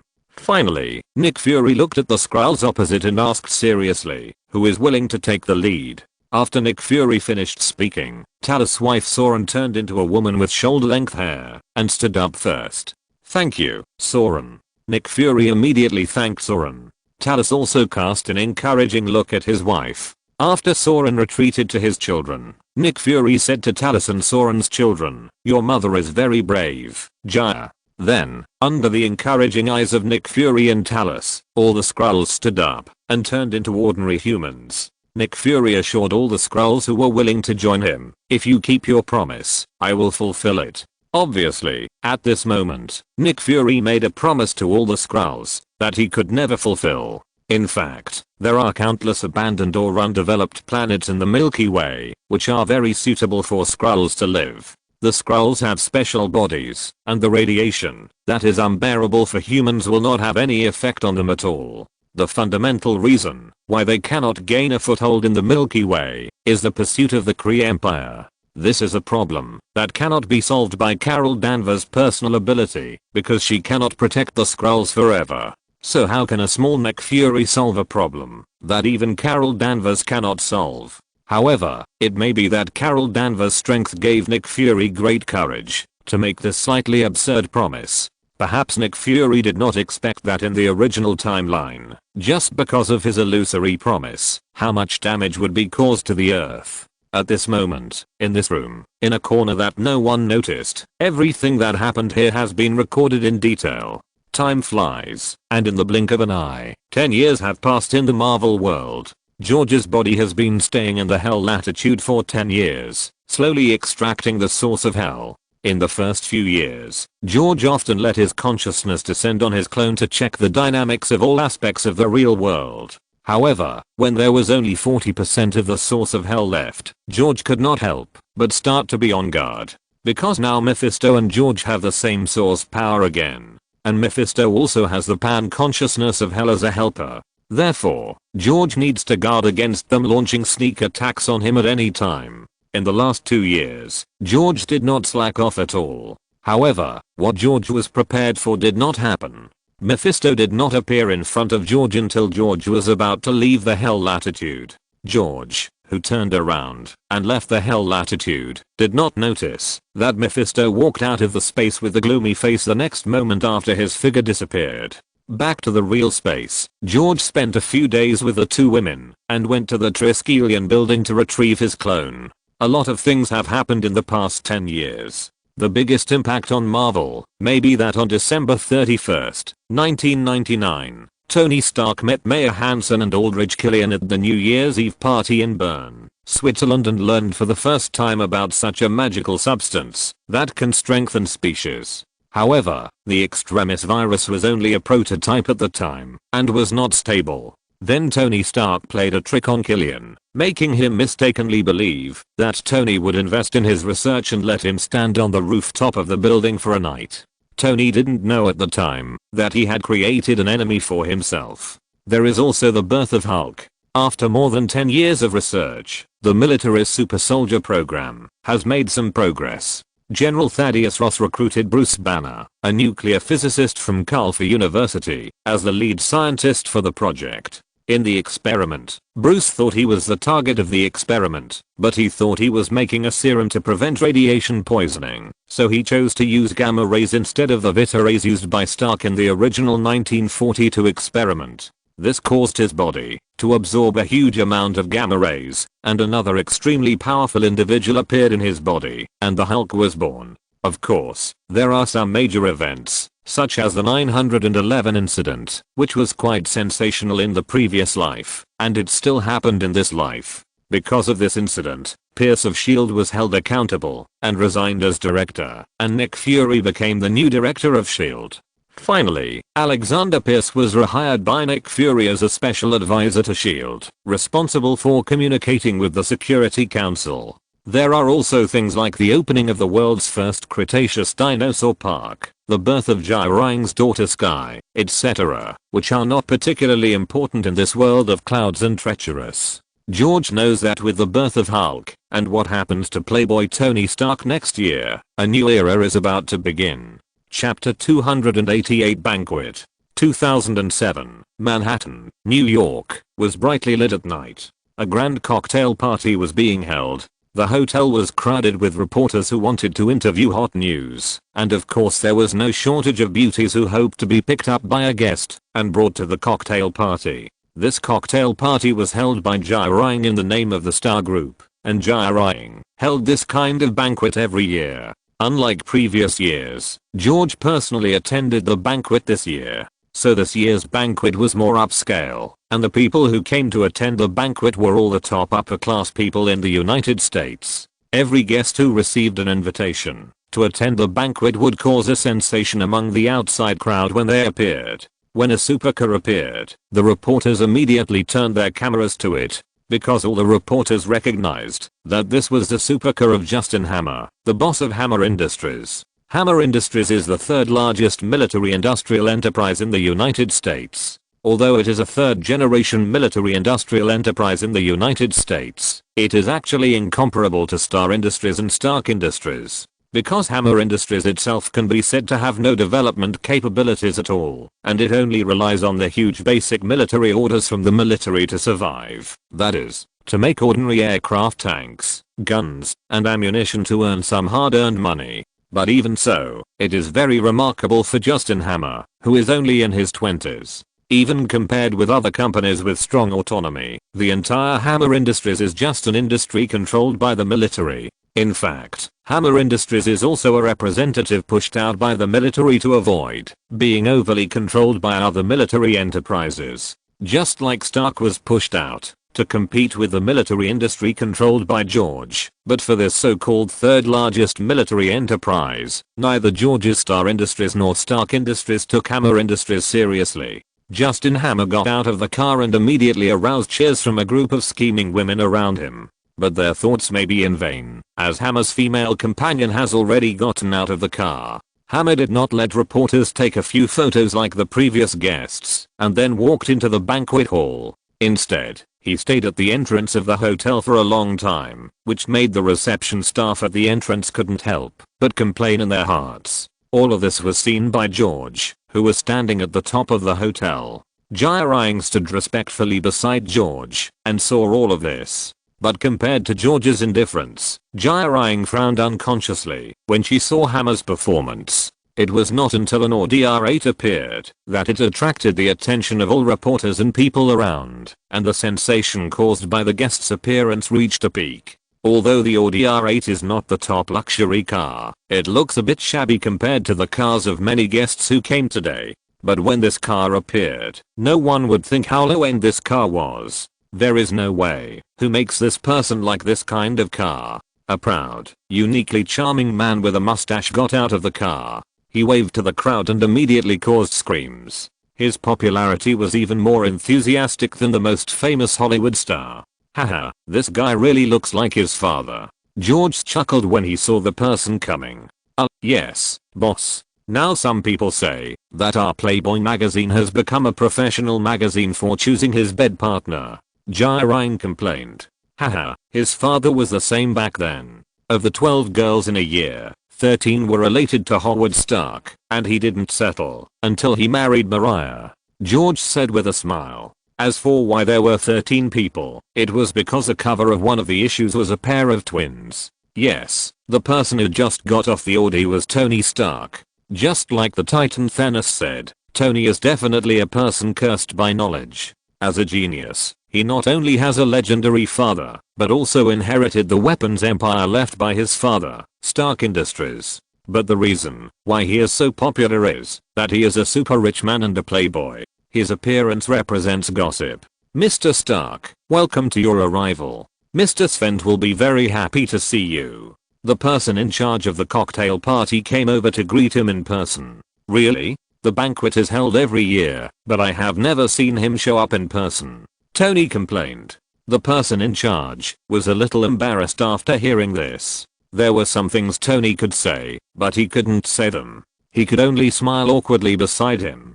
Upstairs, George was watching everything happening downstairs with a smile. At this time, an assistant came in, whispered a few words in Heir's ear, and then retreated. Boss, Norman Osborn wants to see you. Jairang came to George and said, "Well, let him in." George turned around and walked to the sofa and said.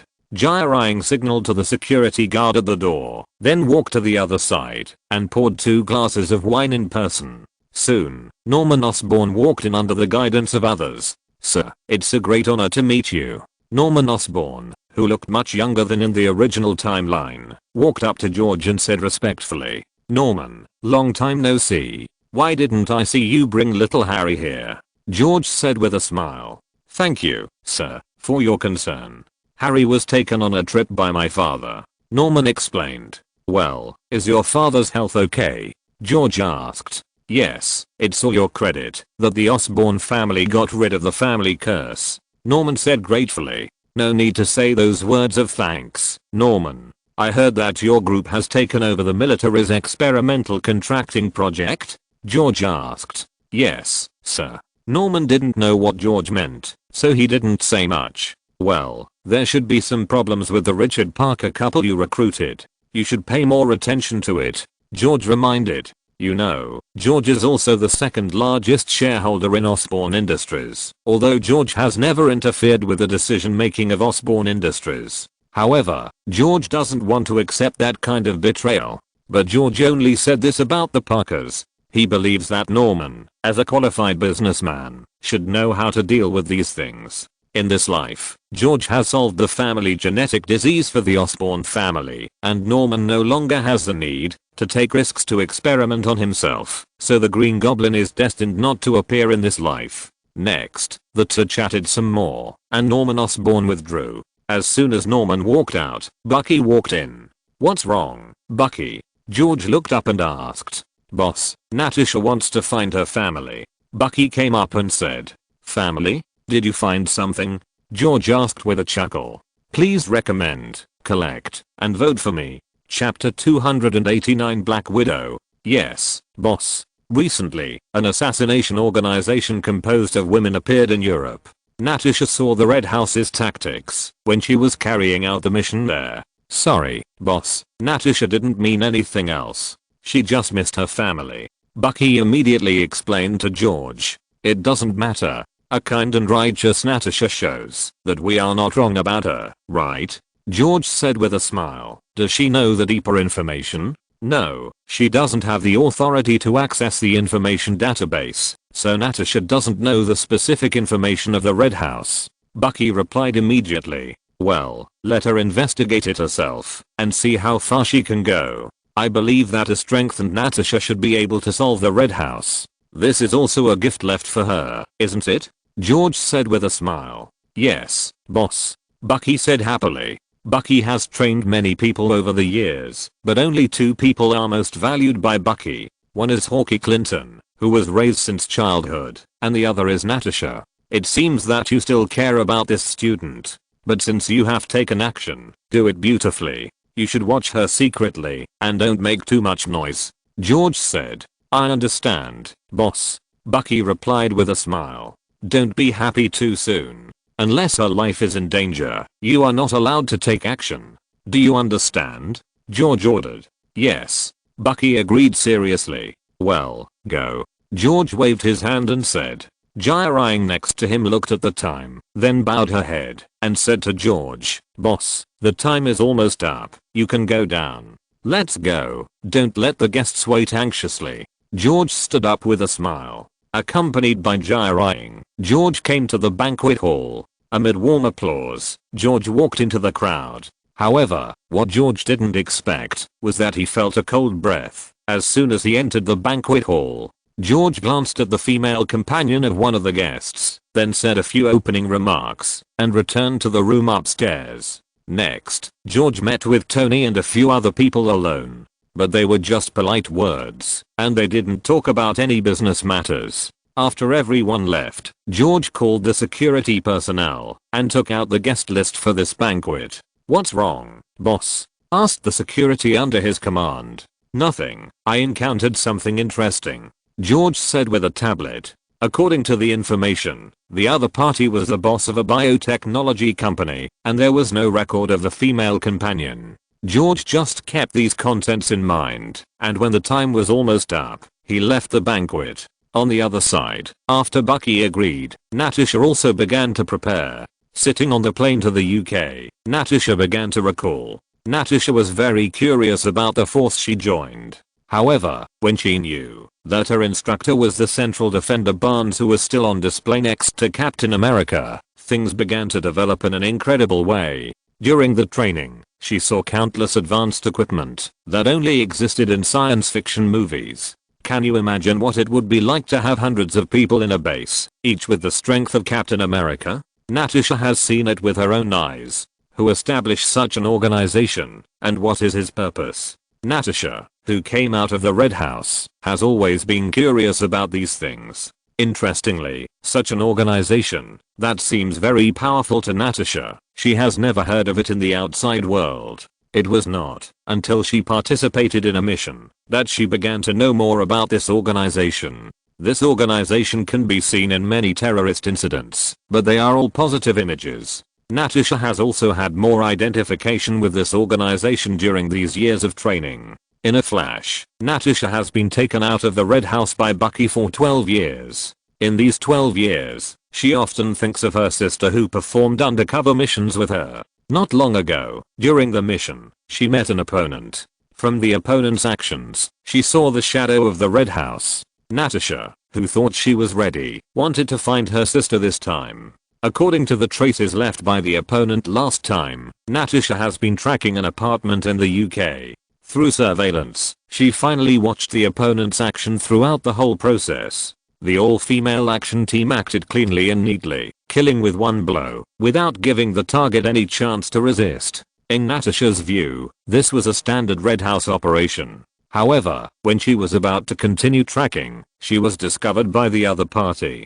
During the fight, she found that the other party's mental state was problematic, just like a machine that only executed orders. What's more terrifying is that after the other party broke his leg and couldn't run away, he turned on the electronic attack weapon on his wrist. Hey, don't move. I just want to ask you some questions. I don't want to hurt you. Natasha tried to calm the other party's emotions. I don't want to do this. The girl looked at Natasha in horror. What are you doing? Natasha asked. He's forcing me. The girl pointed the weapon at herself while crying and lost her life in a burst of red light. Natasha watched all this in shock. She was even more worried that if her sister was also controlled in this way, what would she do, even if she found her?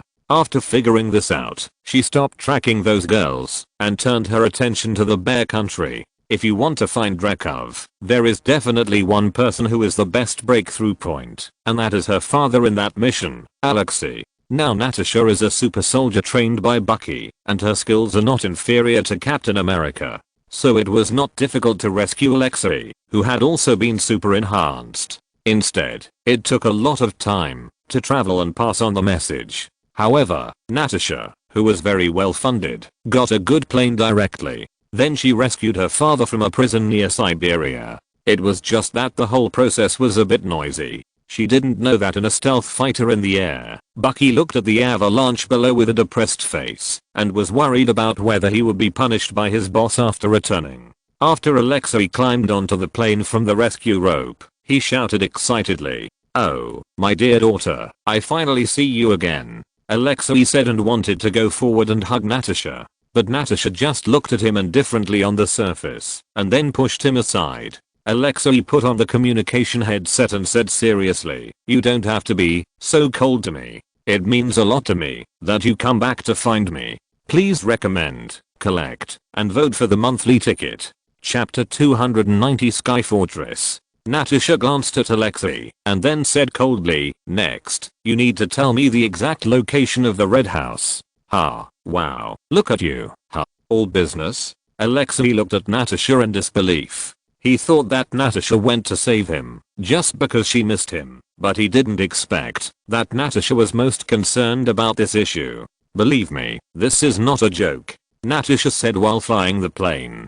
"Little Natasha, don't you want to talk about where you were taken by that guy?" Alexei asked. "I was just taken away from that devil's cave, and they always treated me as a family," Natasha replied. "Really? Family? So where are they now? Where is your family now?" Alexei asked slowly, word by word.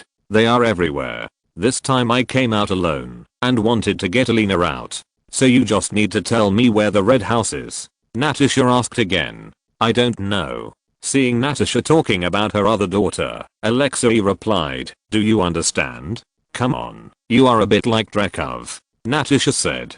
Drekov? Alexei asked back. Yes. Drekov, my friend.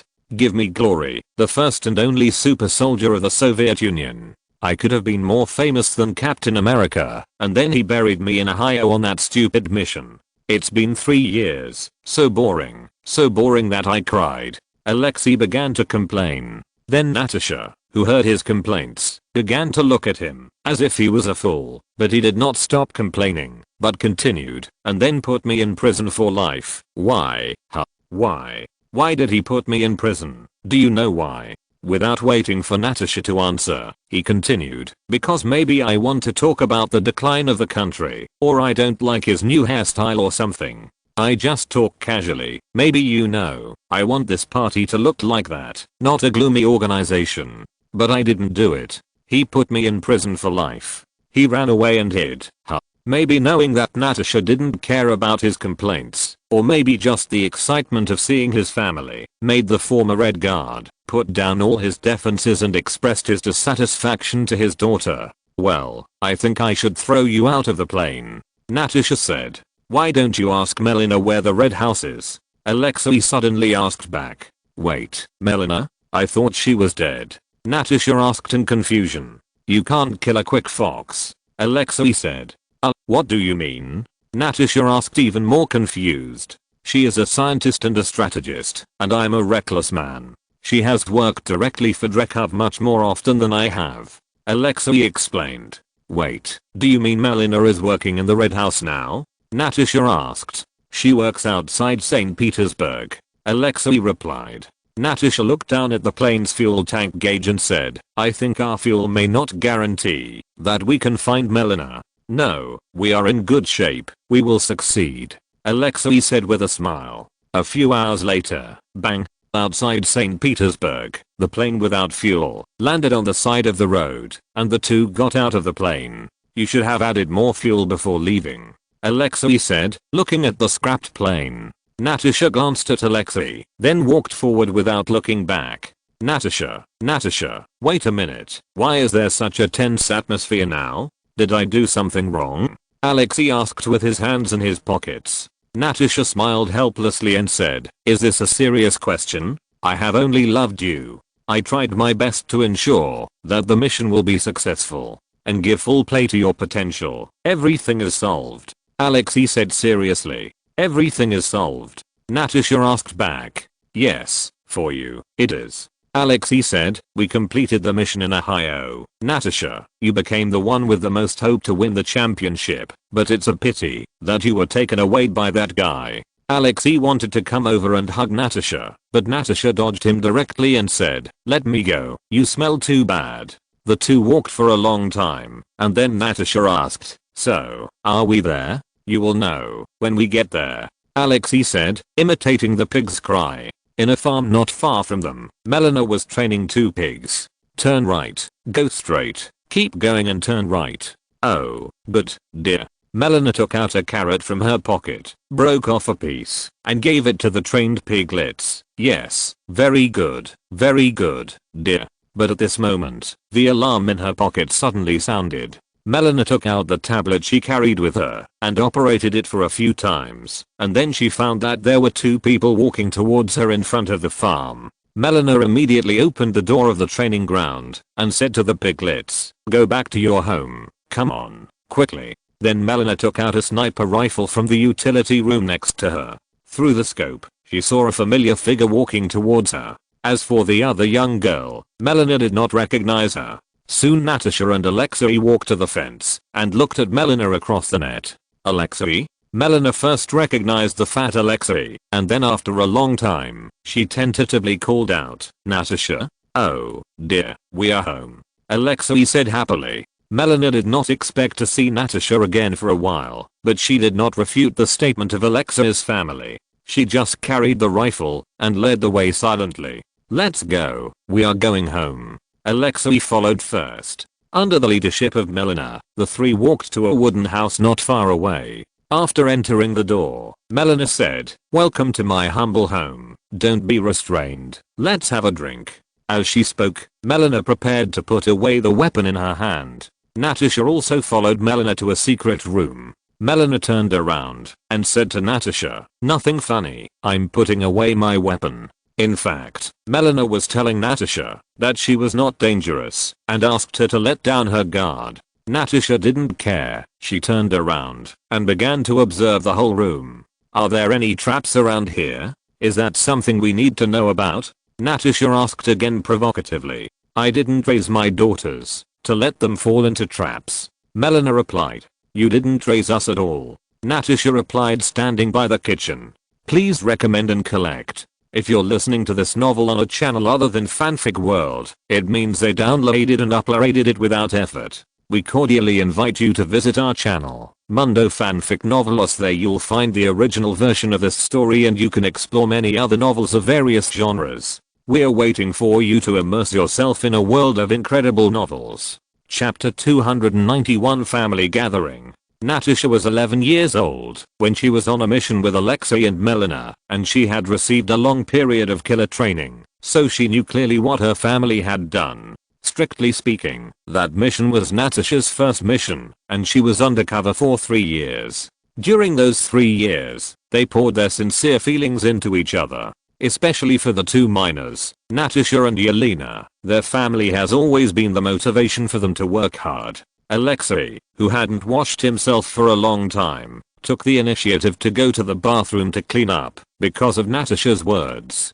To his surprise, he also found the red guard uniform he wore that year. However, when he put on the combat uniform with difficulty, the howling sound made Natasha and Melina sitting at the dining table feel embarrassed. When the three of them sat together, Alexei looked at Natasha and Melina happily, and then said, "Family, we are together again." Well, as our family structure, it was just a trick that only lasted for 3 years. I don't think we can use this word anymore, right? Melina looked at Natasha. Agreed. Okay, what will happen next? Natasha asked directly. Okay, then it's a reunion.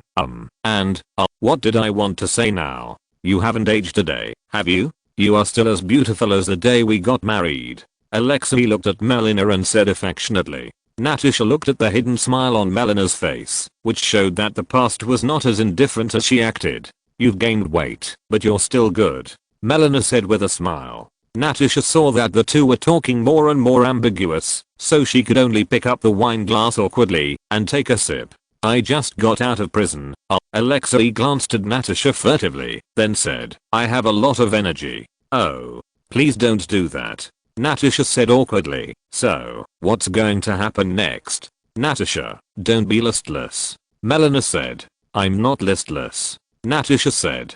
Yes, you are, Melina confirmed. Alexei immediately spoke up to persuade. Listen to your mother, Natasha. Oh my god, this, Natasha said helplessly. Okay, enough, all of you. What's going to happen next? Okay, Alexei persuaded. You have to tell us the location of the red room. Natasha stared at Melina and asked.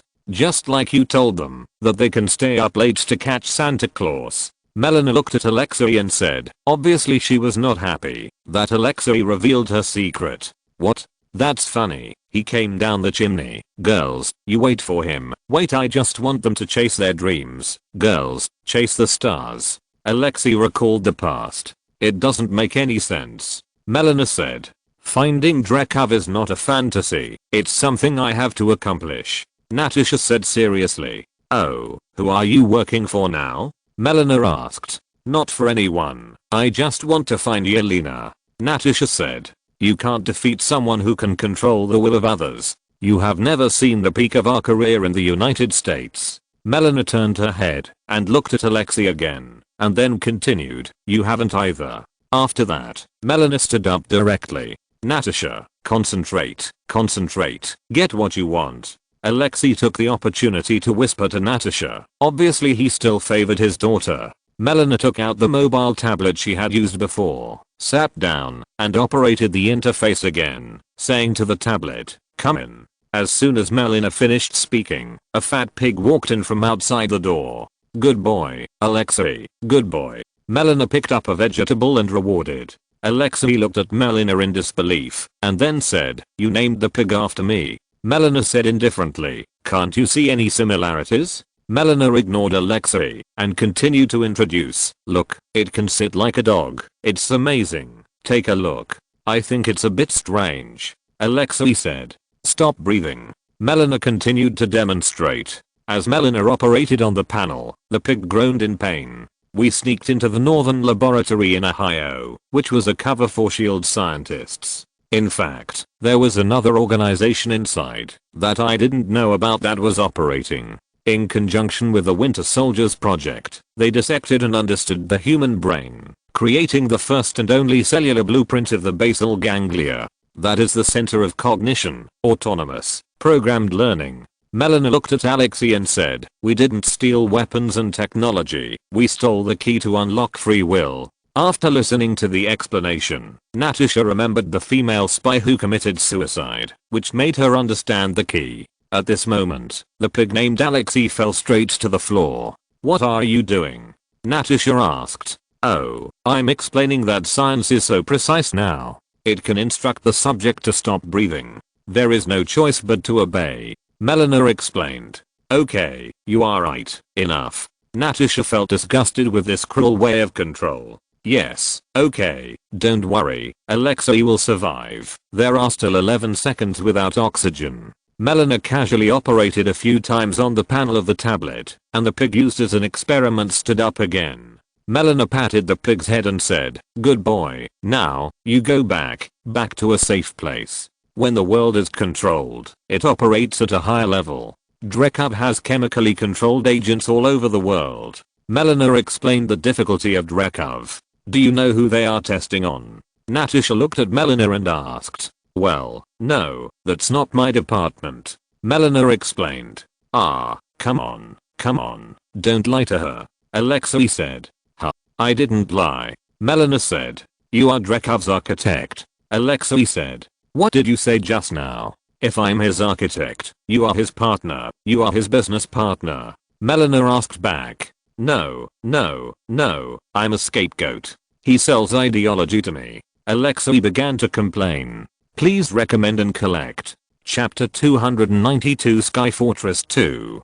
"Don't talk about your politics," Melina said to Alexei. "Shut up. You're an idiot." Natasha looked at Alexei and said to Melina, "And you're a coward. Our family was never real, so there's nothing to hold on to. Let's move on." "Never had a family, huh? In my heart, I'm a simple person, and I think for a pair of Russian agents, I think we are good parents, right?"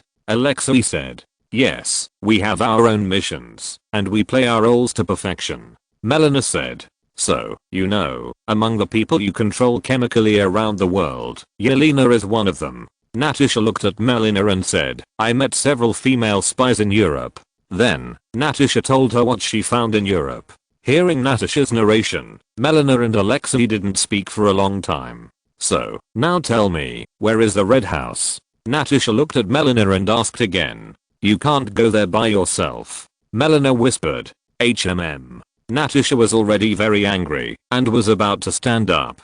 Alexei quickly reached out and held Natasha down, but he didn't expect Natasha to have been strengthened as well. And the super soldier serum used for strengthening was better than the strengthening serum he used, so his hand was directly blocked by Natasha and then pushed aside. Alexei looked at Natasha, then looked at his right hand that he had just stretched out and asked, "You have also been strengthened by a super soldier?" Natasha knew that she couldn't hide this for long, so she admitted directly, "Yes, that's why I have the confidence to save Yelena.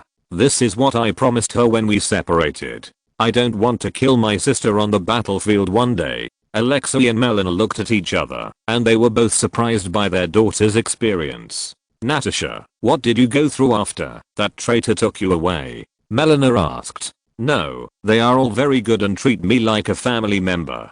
Besides, I'm very free there, and no one uses your chemical substances to control me." Natasha said. Melina was silent for a long time. Seeing that Melina was still silent, Natasha stood up and walked towards the previous equipment room. Where are you going? Melina asked. I'll do this by myself. Natasha replied. No, you won't survive. Melina said. I really wish I could believe that you care about me, but you're not even the first mother to abandon me. Natasha replied. No, you were not abandoned. You were selected by a program that evaluated the genetic potential of babies. Melina said. I was taken away. Natasha looked at Melina in disbelief and asked. I believe we reached an agreement and your family was rewarded. But your mother, she has been looking for you. She is just like you. She never gave up. Melina told Natasha the story of her biological mother with red eyes and guilt. What happened to her? Natasha asked softly with tears in her eyes, although she had already guessed the answer. Drekov killed her. Melina replied. Her existence is a threat to the Red House. Normally, the behavior of a curious civilian does not require the death penalty, but, as I said, she is someone who will not give up. I think about her every day, whether I admit it or not. I do think about her. Natasha was strong enough not to let her tears flow out, but the tears could not stop flowing out. Although Natasha in this life has also been trained by Bucky and has carried out many missions around the world, but compared with the cruel experience in her original timeline, it is nothing. Therefore, Natasha in this life is not that strong at all. Seeing Natasha crying, Melina slowly walked forward and said, I find it best not to look back. Natasha sorted out her mood and then inadvertently saw a familiar thing on the bookshelf next to her. Natasha walked forward, took out the photo album and asked, then why do you keep this? Obviously Melina is not like she said, usually looking forward. Opening the album, seeing the old photos, telling the unforgettable moments when they lived together as mother and daughter. Melina and Natasha both saw through each other and still cared about each other. Alexei sat at the table, eating his food seriously. Now was the time for mother and daughter to have a heart-to-heart talk, so he would not spoil it. Why did you do that? Natasha asked. Why would a mouse born in a cage run on that little wheel? Do you know that I was caught and brought back to the Red House 4 times before you were born? I only know those walls, and I never chose them. Melina told Natasha about her past under her questioning. You are not a mouse, Melina. Natasha comforted. You were just born in a cage, but that's not your fault. Well, tell me, how did you keep your original intention? Sometimes I really envy you. You are the only little spider in the Red House who escaped. Melina saw Natasha comforting her in turn, and Melina said she didn't understand at all. Suffering will only make us stronger. Isn't that what you told us? What you taught me made me persist. Natasha replied. Looking at her daughter, Melina now regretted notifying the Red House, so she told Natasha the truth directly. I'm sorry, I've already notified the Red House. They will come anytime. Natasha didn't say anything, but the tears in her eyes could tell everything. But there is still a chance. If we want to go to the Red House, we can only let them pick us up in person. Otherwise we can't get there at all. Melina pointed to the sky with her finger. Is it in outer space? Natasha asked. No, it's in the stratosphere, so ordinary people can't find it at all. You can only enter and exit by plane, and there are many identification systems. Melina explained while changing her clothes. You know, you are the only one who escaped, right? So he must be very interested in you. This is our chance. After we subdue him, I can start the landing protocol, and then we can land within an hour. Melina told her plan. What about him? Natasha looked at Alexei who was still eating and drinking outside. Forget about him, just play freely. Melina said speechlessly. Okay, that's no problem. Natasha hadn't finished her words when several planes surrounded the cabin. Chapter 293 Sky Fortress 3. A team of fully armed personnel rushed into the room. Without any negotiation, the tranquilizer gun shot directly at Natasha and Alexei. However, because Natasha's physical fitness had been strengthened and she had undergone relevant anti-anesthesia training, the 2 anesthetics shot on her body had no effect on Natasha. However, Natasha fell down and began to pretend to faint. It was not until she felt that she was about to be tied to a chair that Natasha pretended to wake up. Natasha, who had been awake all the time, naturally knew where she was. It turned out that Drekov built his base in the stratosphere, avoiding everyone's eyes. A huge floating base like a space station is the real location of the Red House. Natasha slowly opened her eyes and saw the face that once made her feel terrified appeared in front of her again. Oh, look who this is, Natasha. I finally brought you home again. Drekov stood in front of Natasha and looked at Drekov expressionlessly without speaking. Oh, you don't want to talk? Have you seen the pigs that Melina raised? When I implant something in your head, you will obey me like those pigs. Drekov said softly. What's my mother's name? Natasha asked. Drekov sat on his desk. He didn't expect Natasha to suddenly ask about this. He recalled a little and said, where we buried her, there was a tree, pink flowers, beautiful. There was also a tombstone with her name engraved on it. What was her name? Drekov pretended to recall and tease Natasha. Unknown. Natasha pretended to stand up with the chair that bound her hands. A man wearing a helmet and special armor next to her was about to step forward. Drekov stopped the armored man with his hand and then looked at Natasha with contempt, as if looking at an object. Don't you feel anything? When I kill you, I hope you will be like this now. Natasha said word by word. In fact, she wanted to untie the restraints immediately and kill the man in front of her. But she also had to buy time for Melina on the other side to get the antidote for the control agent. On the other side, Melina and Alexei were not doing well because they were directly locked up in the prison. Fortunately, the people below did not take away all her equipment, so she escaped from the prison room soon. However, just as Alexei and Melina escaped, Drekov received an alarm in his headset. Natasha, I once thought you would be my most perfect weapon. It was not until you escaped that I realized that the previous control method was not safe. So, thank you, Natasha. Drekov stood up and walked to the armored man next to him. You let me find the truly perfect weapon. Come on, say hello. Drekov patted the armored man. The armored man obeyed the order, untied the armor on his head, and revealed a face full of scars. Natasha recognized that it was Drekov's daughter, Antonia. When you were escaping, the last bomb you threw out caused a secondary explosion. It almost killed my Antonia. I had to install a chip on the back of her neck.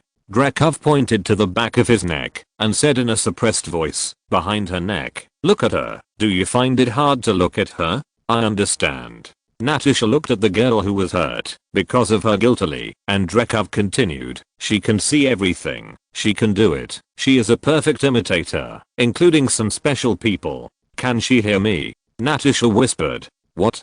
Drekov asked close to Natasha's ear. Do you want to make her feel better? Do you want to tell her you are sorry? Natasha lowered her head guiltily, and Drekov continued. It's a pity that it's too late now. Enough nonsense. There are rats in my basement. Go to work. The second half of his words were said to Antonia, and as Drekov finished speaking, Antonia put on her helmet again and walked out. Natasha did not stop him, because with only the two of them left, it would be easier for Natasha to subdue Drekov. However, what no one here noticed was that at this moment, a stealth fighter was slowly landing on the tarmac. When the door of the plane opened, several people in the base ran over and saluted Bucky, who was fully armed, and said, report to the commander. Shadow Team 5 reports to you. Very good. Lead the way now. Everyone, follow the plan. Bucky ordered. Yes, the fully armed team member replied. After everyone entered the base, Bucky said to his headset, stun it. How is the network now? It has taken over all the communications and networks of the base, and is downloading internal information. Stun it replied. Very good. Take me directly to the command center. After that, Bucky walked towards Natasha. So when Melina sneaked into the computer center, she couldn't operate the computer at all. As for Alexei, he was already practicing with Antonia, so it should be said that he was beaten unilaterally. Ms. Melina, please stop modifying the base's instructions. An electronic voice sounded in the machine room. Who are you? Melina was startled and immediately took out her weapon and pointed it at the place where the voice came from. I'm very sorry, I'm just an artificial intelligence. Stoned explained. We are here to support Natasha, so please rest assured that we will not harm you. In fact, this action will inevitably expose some secrets of the organization.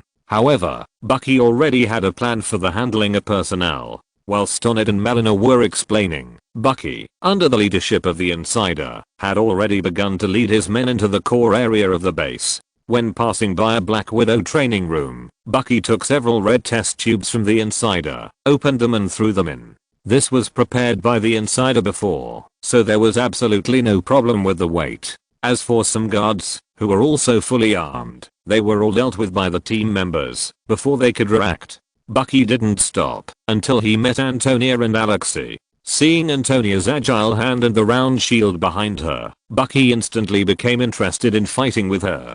Antonia also felt the danger. Although she was controlled, her mind was still there. The moment she found Bucky, Antonia became alert. Only Alexei, who was knocked to the ground by Antonia, had not noticed Bucky and his group, because he had his back to Bucky and his group. Alexei stood up, got ready again, and said, "Okay, I'm going to be serious this time.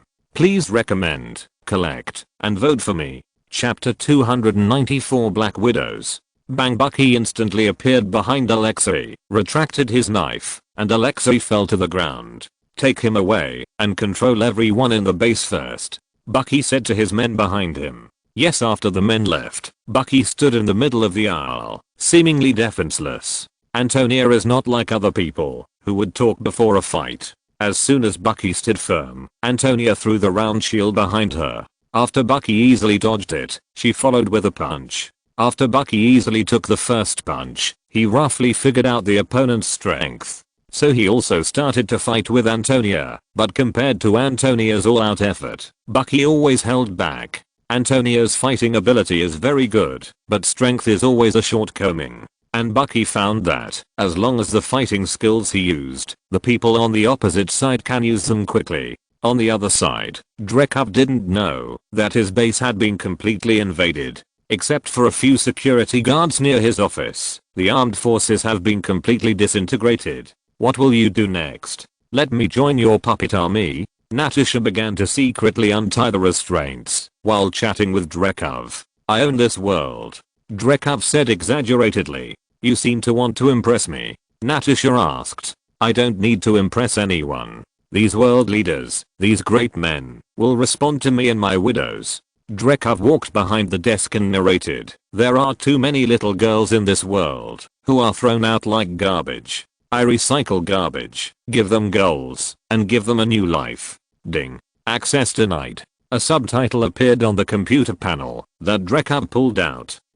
Dreykov suddenly frowned. He didn't understand why the computer at the base would refuse his access. He had the highest authority. Dreykov tried again, but still couldn't access it. "It seems that you have encountered some problems." Natasha thought it was Melina's credit, so she immediately laughed. "Shut up." At this time, Dreykov could no longer keep his calm. He naturally knew that this was not something that Melina and the reckless man Alexei could do. Dreykov, who knew that his base had problems, did not delay and turned around to walk out. However, when he walked past Natasha, he suddenly took out a weapon from his waist and wanted to kill Natasha directly. At this moment, Dreykov rejected all factors that might cause accidents. Although he didn't know what happened outside, it must be related to Natasha. However, things did not go as he wished. When he raised his pistol, Natasha suddenly jumped up and kicked the pistol away. "How can you attack me?" Dreykov said in surprise. Because over the years, Dreykov has already realized the pheromone lock. All widows, including Natasha, should not be able to hurt him when they smell his scent. This was done through the blood that Natasha left in the Red House before. It belongs to basic science and no one should be able to solve it. This is also the reason why Dreykov was relieved to stay alone with Natasha, but he obviously underestimated the strength of the forces behind Natasha. Since George had known about Dreykov for a long time and had planted spies in the Red House, how could George not be on guard against such a simple technology as pheromone? Dreykov naturally would not sit and wait for death. He stepped back a few steps, then lightly pressed his wrist, and another armored man appeared in the office. Guess who will be under the mask this time?" Dreykov asked with a big laugh. Natasha looked at the tightly wrapped armored man, and looked at Dreykov in confusion, with a sense of foreboding in her heart. "Yelena, say hello to your sister." Drekhov stood up in embarrassment and then ordered, "Melina didn't tell you this trump card of mine, right? I guessed that she would rebel." I was right. Yelena, who received the order, also took off her helmet and then looked at her sister with a numb face. However, Natasha could still see a glimmer of hope and resistance in Yelena's eyes. "It's a pity that I won't have time to enjoy the next good show." Drekhov walked directly to the door, but before leaving, he ordered Yelena, "Kill her at all costs." Under Drekhov's order, Yelena rushed directly towards Natasha. Yelena's attack was very fierce, and she was completely desperate, and Natasha was afraid of hurting her sister, so she was timid and could only passively defend, so she could only watch Drekhov slip away from her eyes. Natasha, who was more concerned about Yelena, did not chase him out. At this moment, she was still trying to subdue Yelena and then wait for Melina to find the antidote to wake Yelena up. Drekhov walked out of his office smoothly, but the next journey was not as smooth as he thought. The two men walking in front of him were electrocuted as soon as they turned a corner.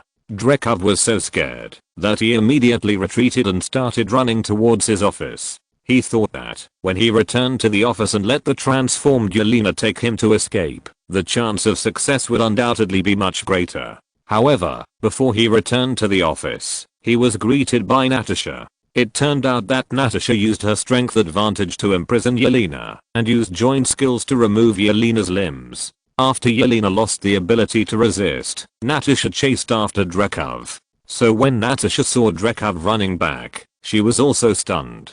But she quickly reacted, took a few steps forward, and pressed Drekhov to the ground, and kicked him hard several times. Natasha snatched a ring from Drekhov's hand, because she had observed that Drekhov had used this ring to log into the computer before.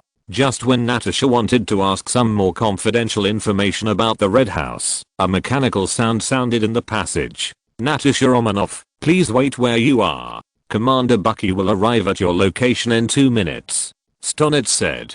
"Stonnet, why are you here?" Natasha asked. Natasha had performed missions before and had naturally come into contact with the artificial intelligence of her organization. "I just took over the entire base 10 minutes ago." Stonnet replied. "How are Melina and Alexei now?" Natasha asked again. "They are fine now and are on their way to your location." Stonnet replied again. "Please recommend and collect. Please vote for the monthly ticket." Chapter 295 Vampire.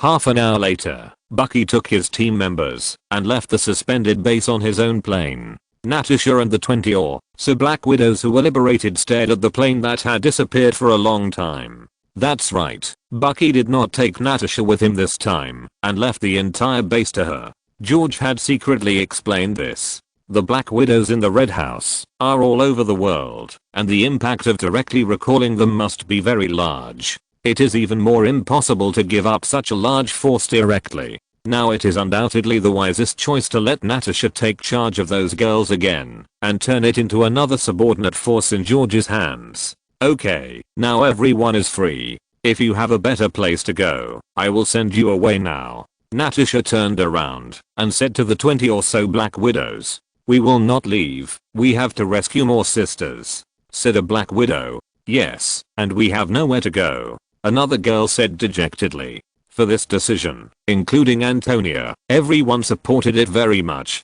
Natasha looked at the partners who were about to join and said seriously, "Don't worry, we will be a family in the future. Let's work together to rescue more sisters, and then we will decide whether to stay or go." This is what Bucky told her before he left. Natasha would naturally not use the method used by Drekhov before. She would more often use the method of interest binding. And even if they want to withdraw, they can be used as peripheral spies in the form of interest exchange. However, there is still a lot of work to be done to take over the entire Red House. Fortunately, Starnet will continue to help her deal with things, and there is Melina, the old man of the Red House. It is only a matter of time to establish a new Red House. As for Drekhov and others, they have been thrown into the furnace by the angry girls. It has been a long time since Natasha and Melina dealt with the base together. Next is Natasha's family gathering time, so there is no need to say more. On the other side, after Bucky returned to the base, he reported the results of the matter to George through video.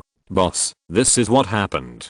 Bucky reported. "Well, that's it. Next, you investigate the situation of vampires and werewolves." George said. "Yes, boss. We have been directly monitoring these creatures remotely before. Because of their racial characteristics, we have very little information about them. But we have records of companies related to vampires." Bucky reported some of the information he had to George. "Well, go check and see if there are many vampires in the United States in secret," George asked. "Yes," Bucky replied. George closed the dialog box and looked at the scorching sun outside the window. The cold air George encountered at the banquet 2 days ago belonged to vampires, but they called themselves Blood Clan. The Blood Clan had an agreement with the Wizards of Camotage that they could only live in the area designated by Camotage for them. Since George saw vampires in New York, it means that something must have happened. However, as SHIELD, which handles superpowers, did not react at all, George had already guessed that there must be tacit approval from Black Egg. Now George has no problem calling Nick Fury Black Egg. Nick Fury, who has the Black Bolt buff, seems to be getting bolder and bolder. Half an hour later, Bucky told George the results of the investigation. As George thought, traces of vampires have appeared in the market. Some vampires have even opened bars as places to hunt for food. However, because these vampires have always abided by the rules of the underground world and paid enough money on time, the local gangs will not take the initiative to provoke these terrifying creatures. After reading the information, George put it down. George is still waiting for Bucky's further investigation report. Wait a little longer. Since the vampires have black salted eggs as a cover, there must be bigger moves. That night, George came to the outside of an underground dance hall in New York. Following a group of young men and women into the dance hall, George also felt a distinct cold breath from several of them. The air in the underground dance hall was turbid, and his nasal cavity was filled with a lot of low-quality perfume and sweat stains, which choked him and frowned. The huge sound system brought bursts of roars, which affected his hearing and smell at the same time. He fell into silence for a while, adjusted his senses, and felt more comfortable. After entering the dance hall, George could describe the scene in front of him as a group of demons dancing wildly. Except for 2 or 3 young men and women, all the others were vampires. George saw a man who had just come in, dancing with 2 charming women. A woman he had brought with him stood by the bar, watching the scene with interest. It can be seen that the man was frivolous and pursued freedom, a typical ordinary American young man. He should be attracted by the previous vampires just like the other 2 men and women. However, he also found clues while dancing. The people here seemed to know each other, and many people looked at him with greedy eyes like looking at food. The music in the dance hall became more and more violent, and everyone's emotions reached a high point. The man found that he had been surrounded by people in the middle of the stage without knowing it. The weird thing was that the others seemed to be facing him. The other 2 men and women also reacted, and the 3 of them were slowly squeezed together. The man felt that the surroundings were a bit weird, and he had better leave quickly. "Hey, it's so late. It's boring. It's time to go back." The man naturally wouldn't yell, and he wouldn't admit that he was beginning to be afraid, pretending to be a good boy, and preparing to walk out. At this time, 2 seductive women stretched out their hands to grab his arms. The young man struggled twice, but couldn't get away. He couldn't help but yell, "Get out of here."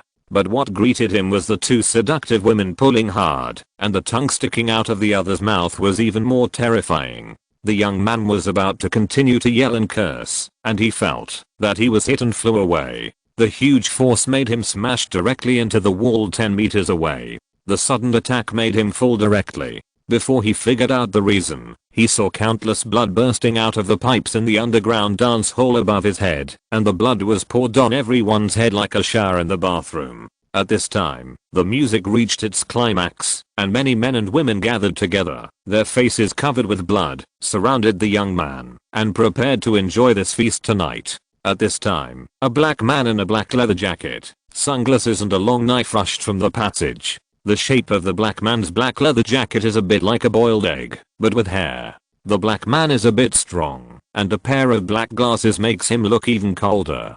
Please recommend and collect. Chapter 296 Blade Warrior. At this moment, George stood in the corner and watched quietly. The blood sprayed before was shielded by an invisible stand and did not stain George. Among the blood people in the hall, George's bright clothes looked a bit abrupt, but no one saw him, whether it was the blood people or the black man, as if he did not exist at all. The appearance of the black man was naturally seen by the group of vampires, and then they quickly surrounded him. In the heavy siege, the black man was not afraid and swung his knife at the vampires. Although he was surrounded by a group of screaming and crazy vampires, the black man was not panicked. His moves were fierce, with very few unnecessary movements. Almost every time he hit, a vampire turned into flames and died under the knife. George watched the long knife in the black man's hand hit a vampire's shoulder, and the opponent seemed to fall apart suddenly, from flesh and blood to bones, and instantly turned into ashes. It has to be said that these vampires are really garbage. George estimated that, as long as ordinary people are slightly prepared, it is not difficult to deal with vampires. The black man should have plated a layer of silver on his knife. His strength and speed are faster than ordinary people, roughly the same as Alexei, slightly inferior to Captain America who was injected with super soldier serum. As a vampire hunter, the black man also has certain skills, but he relies more on the strength and speed in his body. The body is a basis and the skills are the supplement. It is a typical superhero fighting style. George couldn't figure it out. There was something wrong with the black man's brain. He would cooperate with these things. Well, he wouldn't be squeezed too hard by his Skrull girlfriend and his brain would twitch. George watched the fight between the two sides for a while, and then he was no longer interested. No matter whether it was a vampire or a black man, even his punch could not withstand it. However, the other party's perception was quite sharp. George just looked at him a few more times, and he remained vigilant. After he eliminated the vampires in the dance hall, George had roughly guessed the identity of the black man in front of him. The other party should be the Blade Warrior seen in the movies and TV in his previous life. However, George did not greet the other party. From the fact that the other party did not care about the three ordinary humans in the fight just now, it seems that the other party is not as kind to humans as seen in the movies of the previous life. However, George was also very curious whether the other party really had two ordinary human partners, so he prepared to follow quietly. The Blade Warrior was on guard for a while, and when he saw that there was no movement, he turned around and left the dance hall. The expected sneak attack and shouting did not appear. He turned around in the alley alone twice and found that there was no tracking. The Blade Warrior immediately took cover in the shadow and rushed to his secret base. He was very vigilant and had a reasonable anti-reconnaissance awareness, but it was a pity that all his efforts were in vain. George stood high in the air and watched the black man jump in from the side door of an abandoned factory. The black man walked into his secret base, and his tense expression relaxed. He put down his long knife and threw his cloak aside. Not far away, an old man with a lame leg walked out. The old man had messy white hair and a fierce look. He held a bag of blood in his hand and threw it to the Blade Warrior. "How was it today?" the old man asked. The Blade Warrior took the blood bag and began to suck it in big mouthfuls. After hearing the old man's question, he put down the blood bag and said, "I only killed some small fish and didn't find any useful clues." Before he finished speaking, he heard the door of the abandoned factory being opened. The old and dilapidated door made a creaking and harsh metal sound. Even a fool would know that someone was coming. The black man hurriedly picked up the long sword, and the old man also turned off the lights in the factory. They were ready to use the familiar terrain to deal with the enemy, or even kill them. The black man integrated himself into the surrounding environment. In this respect, he had an innate racial advantage. His eyes were fixed on the door. The old man also found a shelter, holding a shotgun, ready to attack at any time. Click, click, click. George's leather shoes made clear footsteps in the empty abandoned factory. George clearly saw the Blade Warrior and the white old man slowly approaching him in the dark, trying to find a suitable angle to attack. Just as they were about to attack, they heard a cold snort in their ears. What happened next could be described as horrifying. The old man and Blade found that they had lost control of their bodies and then stared blankly at themselves, throwing away their weapons. Then they walked step by step to the person who came and stood respectfully. The old man naturally knew that the other party was playing tricks, and his body had been firmly controlled by the other party. But George left the control of his brain to himself, so that he could still speak. "Vampire Elder?" the old man asked. In his impression, the only ones who could silently influence his actions and make him accept manipulation like a puppet were the legendary vampire elders who could use magic. George laughed out loud. This group of vampire hunters was quite interesting. On the one hand, they tried to hunt vampires, but on the other hand, they completely demonized those few scum vampire elders. They could be killed by silver weapons and sunlight. Facing humans with silver weapons, their health bars lost their meaning in front of silver weapons. As long as there was a wound, they would face death. To some extent, vampires were weak enough. Those ancient vampires who have lived for thousands of years only believe in their own blood gods. Although George doesn't know whether the blood god still exists, he knows that without drawing power from other dimensions, the current earthlings can no longer perform much magic. From the books in Kamatage, George knows that the eternity of the current universe is the 8th generation of his own embodiment. The universe has been restarted 8 times. In the 5th generation, magic reached its peak, and the 6th generation entered the era of science. The universe once had magic, but now magic is a power abandoned by the current universe. When the rules of the universe become clear little by little, magic will withdraw from the historical stage of the Marvel world. This is also the main reason why magic manipulators are inferior to the previous generation. Alice and Lewin can practice magic because of George. With a snap of George's fingers, the lights in the factory were restored to light again. Haha, Vampire Elder? You recognize the wrong person, but it doesn't matter who I am. You just need to answer a few questions for me, George said. After that, George raised the watch on his wrist and waved it at the old man, like scanning a quarter code. The facial recognition automatically identified the old man's personal information, and then the criminal records in the database were listed on the virtual screen. Then, in the incredible eyes of the two, a sofa appeared behind George, and he sat down. Please recommend and collect. Chapter 297 Blood Supply Factory. Who are you? Blade asked in horror. The reason for his horror was that Blade felt the energy like sunlight in the other person's body, which made him, a half vampire, feel extremely uncomfortable. George did not answer Blade's words, but looked at the information, smiled and said to the old man, "You have a lot of experience. With the huge database in the base, as long as this person lives on Earth, he can search for corresponding information from various intelligence with his algorithm. What Zora can do is not a problem for George. Well, Abraham Whistler, suspected of participating in several murders, and a suspect in many major cases. You have a lot of theft records, stealing cars, stealing blood banks, stealing weapons. Old man, your daughter is pretty. Like archery? Archery is a good skill. I also know an archer." George read leisurely while looking at it. The white old man named Whistler looked at Hen, and he was a little at a loss when the visitor revealed his true identity. In addition, he could not move his body, so he could only express his dissatisfaction with a fierce look. George did not continue to tease. According to the information, the old man's originally happy family was killed by vampires. Only he and his daughter, who was good at archery, escaped. He was a poor man. However, George felt that his daughter should be more pitiful, but this was someone else's life, and George did not want to interfere. "I don't want to waste your time. You just need to understand that I have no ill intentions, otherwise you would be a corpse now. I want to know why a large number of vampires are pouring into the United States. I remember that the vampires in Europe before were very honest." George asked. "Well, I can answer your question, but please let us go first, okay?" Whistler said. "Okay." George waved his hand and let the two go. After the two were released, there was no excessive behavior, and the gap in strength between the two sides was obvious.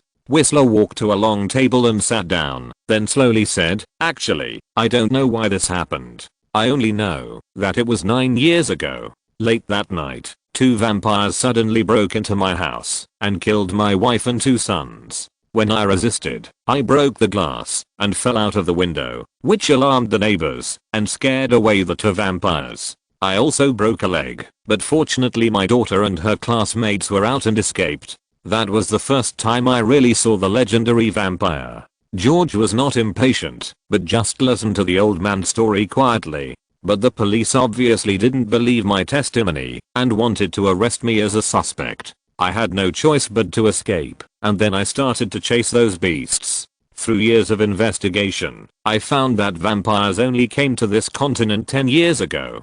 They seemed to be looking for something, but I don't know what it was. Recently, we have traced these vampires to build blood supply factories around the city, but we don't know the exact location yet. Well, are there any more? George asked. I also found out that these vampires now listen to a mixed blood vampire named Deacon Faith. Eric Brooks, a black man nicknamed Blade Warrior, added. Yeah. George nodded. He roughly understood the situation of vampires. In the information George had read, vampires were divided into 3 branches in total. The one that entered the United States should belong to the so-called 13 clans.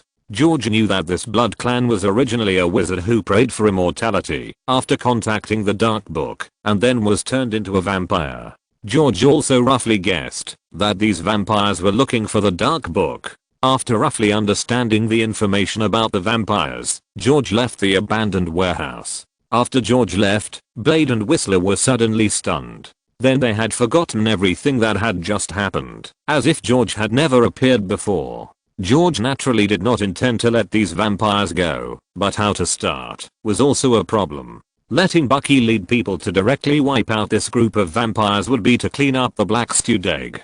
It was silent and completely meaningless. After George returned, he asked Starnet to start a detailed investigation of Black Egg's whereabouts. Soon, several secret bases of Black Egg were exposed to George. George looked at the people and objects in those bases. He estimated that another reason for Black Egg to cooperate with vampires was that he was attracted by the accumulation of those vampire families. S.H.I.E.L.D. is really getting worse and worse. Pierce turned 70% of the people in S.H.I.E.L.D. into Hydra. Black Egg is even more ignorant and directly introduced 2 major races, Skrulls and vampires, from outside. In the future, S.H.I.E.L.D. will also study the Cosmic Cube to attract the alien army. Well, it is really a scam. The next day, a video about vampires began to be widely reported by major news, and a detailed video teaching ordinary people how to kill vampires was also released. Then, more vampire videos were released, and the topic of vampires began to rise continuously.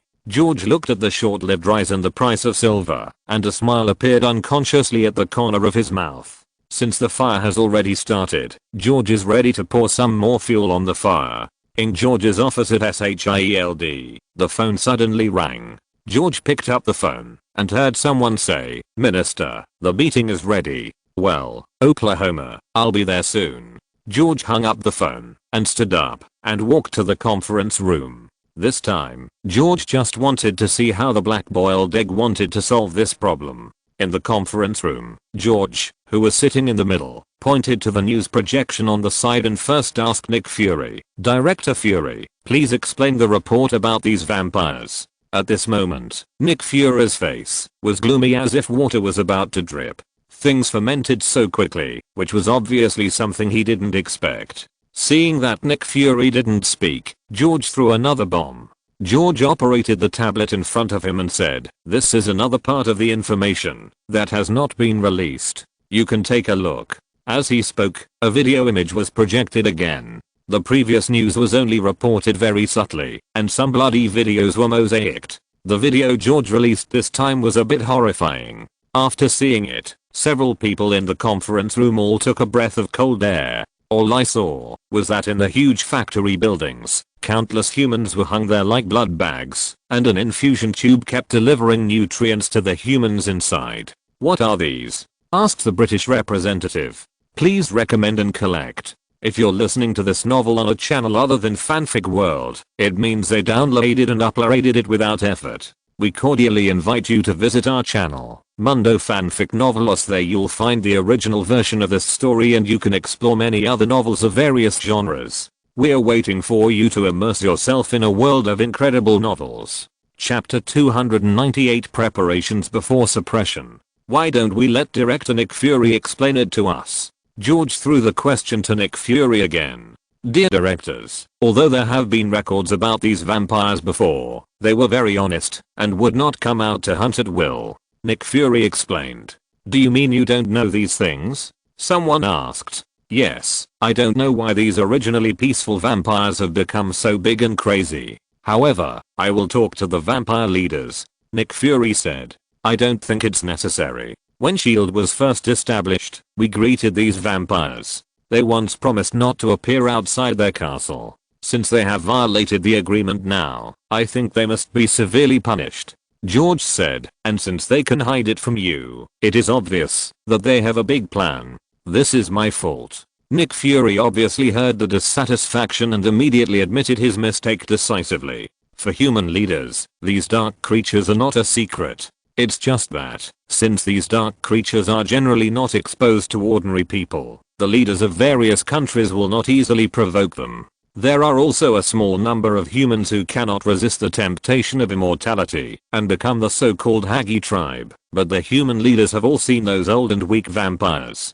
They cannot appear in the sun, cannot accept the cheers of the people, and cannot enjoy a good life. The human leaders will not choose such a life at all. Politicians generally love vanity. For example, Ohezi enjoys the scene of being surrounded by thousands of people. He is asked to give up everything in his current life and stay in the basement for 200 years. He really can't accept it. Therefore, there are very few people who are truly powerful and join the Hagi tribe. The devil in the Marvel world really exists. Mephisto is a well-known devil lord who comes out every night to do private work. If you want to find him, you will definitely find him. It is better to find him than to find a vampire. Even if a small number of high-level people want to become vampires, they have to abandon their status in human society. The control of personal information in modern society is unimaginable to ordinary people. The intelligence departments of various countries are not fools. Even if a high-level person has a small change in his dining habits, it will be noticed by others. Therefore, it is impossible for this society to have high-level people infiltrated by vampires. After all, most of the so-called vampires are elderly people who are about to die, and the other part are young people who have grown up under the influence of contemporary popular culture. The other members naturally agreed to George's proposal immediately, because George advocated the elimination of all vampires on this continent. What does it have to do with them? You should know that the other two blood tribes in Europe have been very honest so far, so they are not within the scope of the cleansing this time.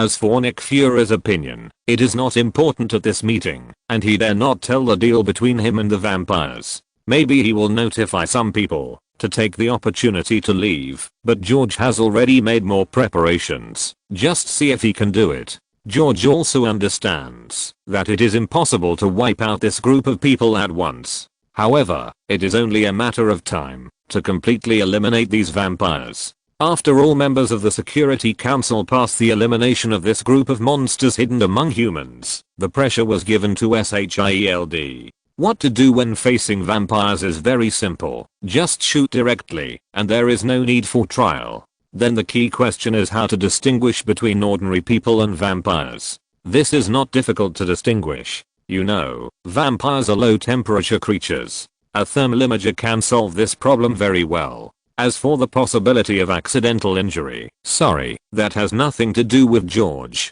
The meeting ended quickly, and Black Seg walked out with a dark face, saying that he was going to arrange a surprise operation. George did not stop this, and believed that, as long as Nick Fury still had a brain, he would not continue to cover up. Representatives of various countries were also busy notifying the big capital behind them to prepare to leave. You know, many vampires occupy a part of social wealth. The various real estates, company shares, raw materials, and factories they control are a very huge number. The benefits are so great that big capital from various countries will personally go out to grab food. George naturally notified Jirang. With the cooperation of the Red Queen, George will definitely be able to eat the biggest piece of this feast. After leaving the meeting room, Nick Fury's face has been very bad. After returning to his office, he quickly isolated himself, then took out a mobile phone and dialed a number. Director Fury, what's the matter that made you call at this time? Deacon Faith said with a smile on the other end of the phone. Agent Deacon Faith, do you still know who you are? Nick Fury asked seriously. Of course, I'm reporting to you from level 4 Agent Deacon Faith. Deacon Faith replied. Very good, your actions are too big now and have attracted some people's attention. So you'd better hide for the next period of time. I need to clean up the vampires, Nick Fury said. George, who was monitoring the conversation through electronic ability, said in his heart, wow. He only knew that Nick Fury was very brave, but George didn't expect it to be so big. This can also explain why the current vampires are controlled by a mixed blood. Nick Fury wants to directly control the entire vampire in his hands through Deacon Faith. This is indeed very Nick Fury. How can this be? Who is behind it?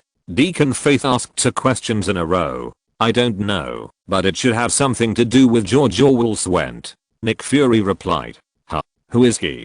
Deacon Faith asked puzzledly. The boss of the Star Group. As for his identity is too complicated. Anyway, he is a very powerful person, Nick Fury said. HMPH, no matter how complicated it is, it's just an ordinary human being. Deacon Faith said. Don't mess around, he's not something you can touch, Agent Deacon Faith. Nick Fury said sternly. Okay, don't worry, I'm not interested in those. Director, how are you collecting that thing? Those corrupt clan leaders are already very dissatisfied with the investment in us. If you don't come up with something practical, I won't be able to explain it. Deacon Faith said. Well, I know. I have found the last few pages, and am preparing to have someone pick them up. Someone will send them to you within 3 days at the latest. Also, according to the previous transaction, they need to pay $500 million US. Nick Fury explained. That's no problem. As long as we get what they need, these old guys won't care, no matter how much money it costs. Deacon Faith assured.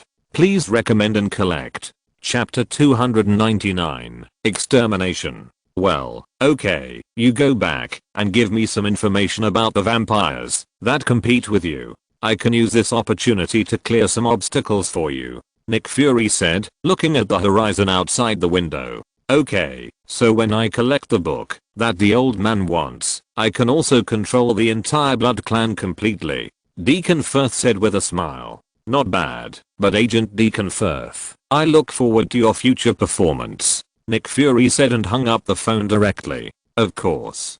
Deacon Faith said with a smile. He naturally heard the warning in Nick Fury's words, but now he still needs the help of SHIELD. After getting the book, it is uncertain what will happen, because he has already found out the role of the book from those ancient families. If it really succeeds, he will become the only god on this planet. After Nick Fury put away the phone, he looked down at a folder on the desk, which was written with George Orwell's Went. Nick Fury sighed, then put the folder in a safe, and then began to gather his men to arrange the extermination mission. Following Nick Fury's order, the entire S.H.I.E.L.D. began to move. If a large organization like S.H.I.E.L.D. is fully operational, the power it exerts is very terrifying. In addition, George reported some of the places where vampires gathered through secret lines. Information from all sides was checked and supplemented, and some uncertain locations were also reported. With the information of S.H.I.E.L.D., a rough vampire distribution map was produced by the operations department and quickly distributed to the frontline combat troops.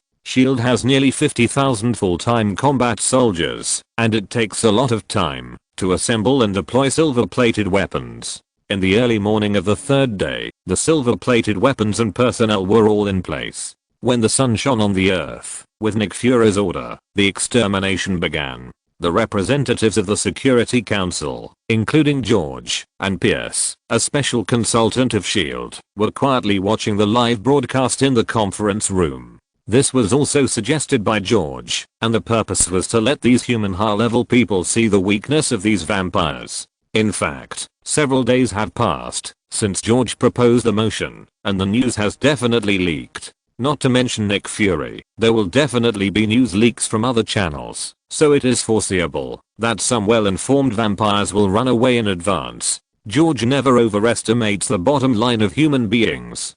To put it bluntly, even if human beings are really on the verge of life and death, it is difficult to unify the thoughts of these people. George has verified this in the Transformers world. But it is too late to leave now, because before George was ready to take action against the vampires, he had already donated a batch of ultraviolet searchlights to all airport terminals and exit ports in the United States for free. These ultraviolet lights will not have any effect on ordinary people, but once a vampire is exposed to them, it will be very miserable. According to the news that Bucky has been compiling over the past few days, there are about 100,000 vampires in the United States. In the absence of a permanent way to eliminate them, Nick Fury can only use a stupid method and rely on manpower to clear them out in various places. 100 commandos entered the preset battlefield.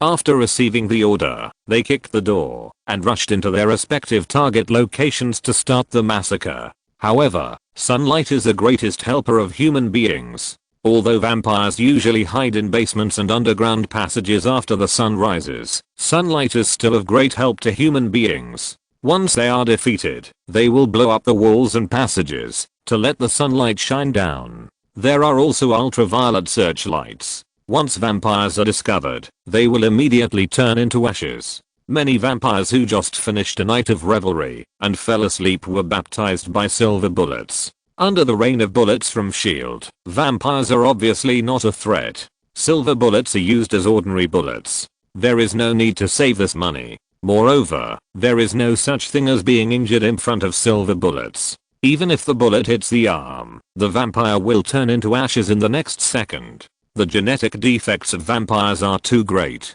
Of course, vampires are not useless. They also quickly organize to counterattack. Unfortunately, S.H.I.E.L.D. came prepared this time, and the vampires organized together were more conducive to S.H.I.E.L.D.'s attack. Ultraviolet grenades, strong light traps, plus silver bullets and silver-plated weapons. No matter how agile and powerful the vampires are, they are just a group of lambs to be slaughtered by the prepared human troops. The sharp claws of the vampires can't stop a silver bullet. The lives of the arrogant Blood Clan are extremely cheap under the attack of silver weapons. Moreover, the noble vampires generally don't use human weapons.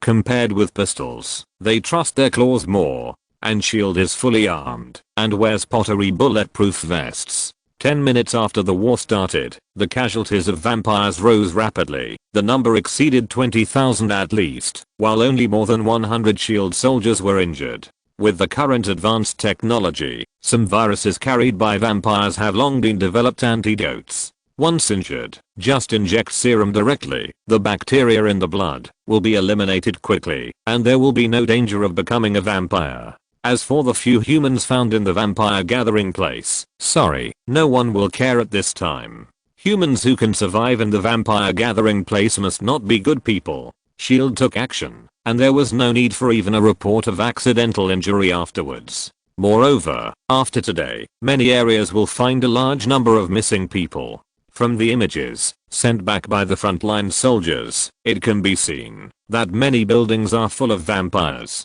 After the sweep, the people in the entire building turned into grey. The next day, ordinary people will definitely find the problem. Moreover, with such a large-scale gunfire this time, the phones of police stations in various places are almost blown up. However, these will naturally be fooled by the local police station, and they can just find a reason. Anyway, fooling people is already the specialty of the Americans. However, some smart people have guessed the general reason. The news about vampires has been hot these days. However, although it can be seen from the images sent back that many vampires are being cleansed, George knows that the core part of the real vampires has not suffered much loss. Seeing this, George was not going to continue watching the broadcast. He said something to the few people in the conference room, and George left Washington. Today's sunshine is particularly dazzling, and the sunshine shining on his body makes George feel a little warm. Sitting on the lawn of New York's Central Park, enjoying the sunshine, I feel very comfortable at this moment. Please recommend and collect. Chapter 300 Punisher. After returning to New York from S.H.I.E.L.D., George went to see the gifts prepared for the invasion of the Chitauri army. He was now waiting for the third princess to be given the scepter of mind. However, George's good mood was completely destroyed by a sudden break. George looked up and saw 3 vans stopped next to the park. Soon, more than a dozen big men rushed out of the car, took out their weapons and shot at George. George could see that, although these big men were shooting at George, they were actually targeting the family behind George. George was just affected. George frowned. The bullets that flew out of the gun did not hit anyone. George controlled them to hit the grass next to him. George also took out his pistol at this time. After a short gunshot, more than a dozen big men fell to the ground in an instant, and wailing all over the ground. Of course, this was the result of George holding back. If it weren't for the fact that there were still a few children and the family behind him, George would not have intervened. The male owner of that family actually reacted when the group of gunmen took out their weapons. However, there were too many people on the other side, so he could not take care of them at all, and could only hold down one of his daughters next to him. The man's family was not shot as he expected, and he heard several screams from the other side. George picked up his phone and made a call. Although this matter had nothing to do with him, it would be better to let someone deal with it. After George finished the call, he saw that the man had walked towards the gunman and began to ask about their identities. But it didn't look smooth until the man saw the gang tattoos on the gunman. The man walked up to George and thanked him. "Sir, thank you very much. If you hadn't stopped them in time, the consequences would be disastrous. My name is Frank Custer, and I think these people are coming for me." "Frank Custer?" George frowned and asked. "Yes, sir, you look familiar." Frank asked. George Orwell's went. George replied, "Ah, it's really you." Frank said in surprise. "Why, are you surprised to see me?" George said with a smile. "Of course, thank you just now, Mr. Swent." Frank said. In fact, George did not expect that he would encounter the plot of Frank's family being killed today. Frank Custer was a soldier from the former US Marine Corps with the rank of captain. Because of his outstanding and powerful performance during the Marine Corps, he was awarded the Medal of Honor, the Navy Cross, 3 Silver Star Medals, 4 Purple Heart Medals and the Presidential Medal of Freedom. After retiring from the Vietnam War, he served as a troop training instructor. After resigning from the position of instructor from the Army some time ago, he joined the FBI. As a new face and an elite from the military, he was soon given an important task, which was to serve as an undercover in a drug transaction. Frank completed the task very well. After completing the task, he not only jumped 2 poles and became a senior agent, but also got a long vacation to accompany his family. However, what Frank did not know was that things were not that simple. At that time, the 2 parties to the transaction were the Russian gangsters and the New York underworld tycoon Sent family. Because of the unexpected appearance of the FBI, there was an exchange of fire at the transaction site. During the exchange of fire, the son of the patriarch of the Sent family was shot and killed. As a famous mafia tycoon in New York, the Center family has a wide range of friends and soon obtained Frank's files through the insider of the FBI. Originally, Howard Center, the patriarch of the Center family, only wanted Frank's life. After all, although they are underworld, old-fashioned mafia families like the Center family still have a bottom line and generally will not harm their families. But the mistress of the Center family does not think so. The pain of losing her son has filled this woman's heart with hatred. She wants the lives of all the people in Frank's family. So, the most poisonous woman's heart. If there is no accident, Frank will suffer the pain of losing his wife, son, and parents, and thus become a punisher. But now an accident has occurred. Frank has not experienced those pains again. I think the Punisher who acts extreme and eliminates all evil will probably not appear again. Frank, it seems that you already have a clue, right? George asked. Yes, this involves my last mission. The other party should come to seek revenge on me, Frank said. At this time, the lawyer called by George has arrived. After all, George shot and injured the gunman in public, so it would be better to let someone else deal with it. While George was explaining what happened to his lawyer, the police quickly arrived at the scene, and the one who came was Chief Stussy, the chief of the police station. With so many eyewitnesses at the scene, the matter was quickly sorted out. George didn't even have to go to the police station to record his statement. His lawyer took care of everything. When Frank and his family were about to leave, George stopped him again. Frank, are you interested in finding a new job? George asked. Sorry sir, I don't have any idea of changing jobs for the time being. Frank thought about it and then directly rejected George's invitation. Don't be so quick to refuse. Let me show you something first. I had someone investigate after the attack just now. Take a look. All the answers are here. George waved his hand, and someone came over and handed over a document. At George's signal, Frank Custer took the document hesitantly and read it. The more he read, the gloomier his face became. This document was nothing else but some information about the Send family and why the other party attacked him and his family. However, this was not the reason why Frank's face changed drastically. As an undercover, he caused the death of the son of the head of the Send family. It was not surprising that the other party wanted to take revenge on him. What really surprised him was another name that appeared in this document. The owner of this name was Frank's direct superior in the FBI, and also the friend who recruited him into the FBI. The information showed that Frank's superior had some unclear relationship with the Send family. No, this is impossible. Frank murmured after reading the information, then looked up at George and said, "This information must be fake. Otherwise how could you investigate these in such a short time? I know this is hard to believe for you, but I don't think I need to lie about it." George shrugged. What he said was absolutely true. George knew the relationship between the two parties. As long as he asked Starnet to investigate, all the information would come out, including every overseas payment record between the two parties. The information is recorded in detail. Please recommend and collect. End of this chapter. Thank you very much for reaching the end. Don't forget to like. Looking for more exclusive content and immediate access? Subscribe to our Patreon. Remember, every like, subscription, or donation encourages us to continue.